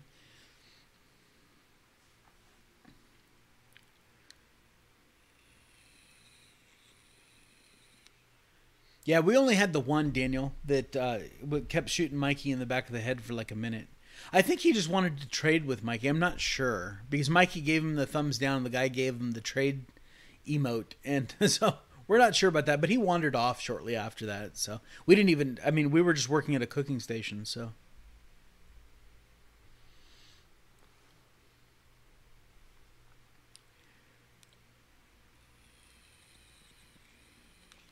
So, let's get into something beyond Fallout 76 for a few minutes here, because I'm going to wrap this up pretty quick. I got to get some dinner here soon. So we know Starfield's coming out. We know that Elder Scrolls 6 is coming out. Here's my crazy theory. You guys tell me how crazy I am. Bethesda Game Studios used to have about 200 employees. They bought Battlecry Studios, up their employee count to 300. Now, we know that Battlecry Studios, aka Bethesda Game Studios Austin, is the primary studio for Fallout 76 because they've had previous experience with multiplayer. And from what I saw yesterday, they've done an incredible job of marrying two totally different game engines into one cohesive engine that worked really, really well. But Bethesda also just purchased, a couple months ago, another game studio in Dallas. So now they're close to 450, 500 employees now. My thought is, and because this is where Todd Howard wants to be, here's my thinking on the future of Bethesda Game Studios. They want to be a yearly AAA studio. So that means we see Starfield next year, Elder Scrolls the year after that, maybe a new IP, or maybe Fallout 5 the year after that. What do you guys think? If it took them 3 years to come up with a new game, but they've now tripled their staff, or almost tripled their staff, is it possible for Bethesda Game Studios to be a yearly AAA studio running 3 different IPs? I know. It's a lot to think about. That's where I think they're going. I think that they want to announce a big game every year at E3 and then release it that fall.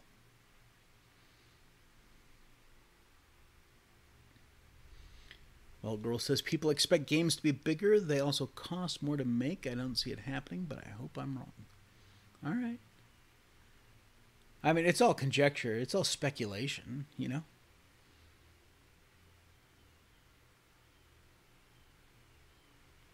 And because they're running multiple IPs, if you look at like Assassin's Creed, for a long time, Assassin's Creed, a new game every year, right? But that's the same team working on essentially the same game, set in a different time, maybe tweaking a couple game mechanics. But for the most part, they were working on the same IP year after year after year after year. Then they finally got burnt out. And they said, okay, we're going to take a couple years to make the next game. And they came up with Origins. While they were making Origins, they had another team that had already started making Odyssey. So Odyssey, which is the new game that just released, has actually been in development for 3 years. Small team, and then when they finished up Origins, the bulk team went over and started helping with Odyssey. I think it's entirely possible that they could do, with having 4 studios now just under Bethesda Game Studios header. I'm not talking all of ZeniMax and, I'm not talking id and all them. It's possible. Well, we know that they already have a team working on Starfield. Yet they also have a team that's finishing up with 76.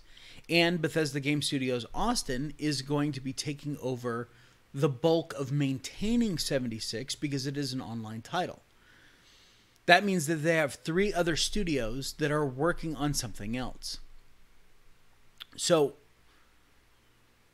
it could be entirely possible that we start seeing, and they're not going to get burned out. The teams aren't going to get burned out because they're literally going from Elder Scrolls or Starfield to Elder Scrolls to Fallout. They're going to be working in different IPs. Their thinking has to be different, and it's going to keep them on their toes. That's why I think that they're going to be pushing to be a yearly AAA release company. So I like it. I could be totally wrong. I've been wrong before. I've admitted it. Man, go back and look at my Fallout 76 speculation video. Woo, there was some wild speculation in there. Naomi, welcome. So yeah, that's my thoughts on the future of Bethesda Game Studios. I'm looking forward to seeing more about Starfield because I miss having a space RPG. Mass Effect Andromeda was a huge letdown for. I mean, I played the whole game, but it's been sitting on the shelf ever since. Whereas I've played Mass Effect 1, 2, and 3 multiple times. Because that's an RPG for me. You know, I mean, God, how many times have I played through Fallout 4? How many times have I played through even New Vegas? You know, I've played those Dragon Age. You know, I've played all those games multiple times. I love RPGs. And so when when EA kind of destroyed the Mass Effect universe, we've had this hole for space RPGs for a while now, a couple years. And so I'm very interested to see what Bethesda will do with that. And then, of course, Elder Scrolls. I mean, where does everyone think Elder Scrolls 6 is going to be, huh? The rumor is Hammerfell. Is it going to be in Hammerfell? I know that Vault Girl is a huge Elder Scrolls fan. Yay, Naomi has Discord now. I think that they will, Vault Girl. I think that the games will be as big and detailed as they are now. Because they have the manpower to do it. Think of it this way. If it takes 10,000 man-hours to make Fallout 4, which had plenty of detail in it, some of us wanted more. Some of us wanted different things for the game, but whatever.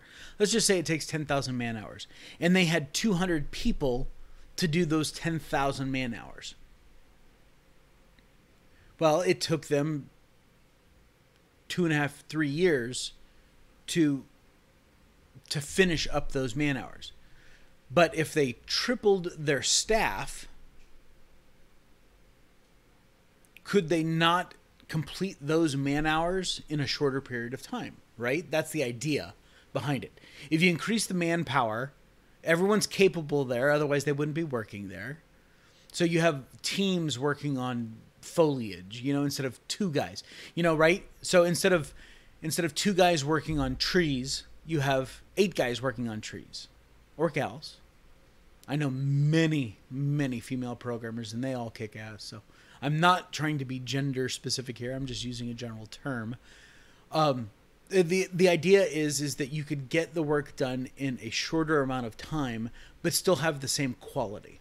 That's my thinking.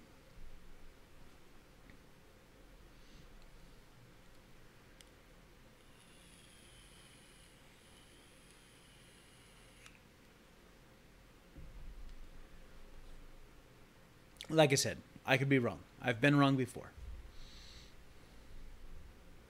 It would be nice, though. I mean, wouldn't it be nice to know that, in 2 years, we're going to have the next Elder Scrolls. In 3 years, we're going to have Fallout 5. They don't need any more IPs. 3 is fine by me.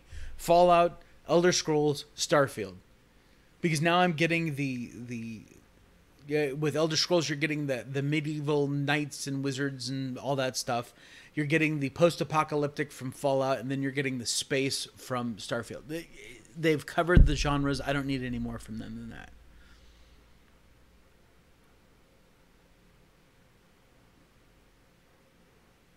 I'd be okay with a new Fallout game every 3 years.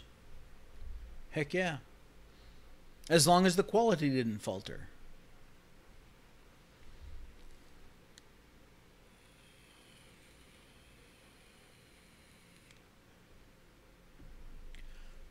Exactly, Vault Girl. For all of its faults, for games being buggy, blah, blah, blah, blah, blah, Bethesda's Game Studios has always... Well, thank you, Texas Pride. I appreciate that. Bethesda Game Studios has always been known for releasing a quality product. The games are solid. They may have bugs and glitches, but you know what? They've always had good storyline. It may not be the storyline that we appreciate, kind of like in Fallout 4. It's... Yeah, I have 4 choices, but 3 of them end exactly the same. Except depending on who's standing next to me. So it's the worlds that they create that you want to fall into. All right. Really curious why you followed me, Texas Pride, when I'm doing a video about Fallout. So, whatever. All opinions are welcomed here, unless you start getting rude, and then, well, I can get much ruder. But yeah, so the worlds are beautiful places that you want to explore. I know that there's still places in Skyrim that I haven't found. It's as simple as that.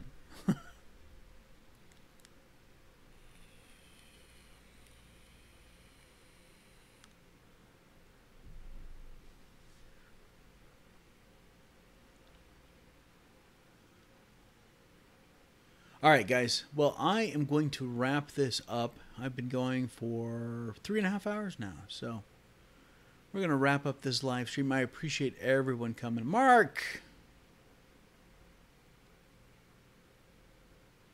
That is a great way to describe it, buddy. And of course, you wait right to the end. So, let's see.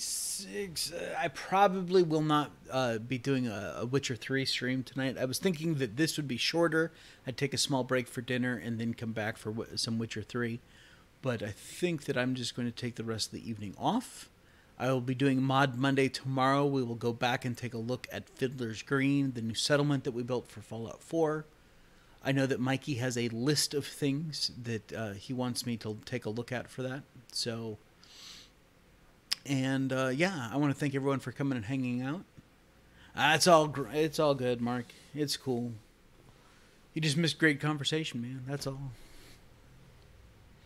All right, guys, you take care, and until next time, this is Draco Invictus saying this has been the greatest day of my life. See ya.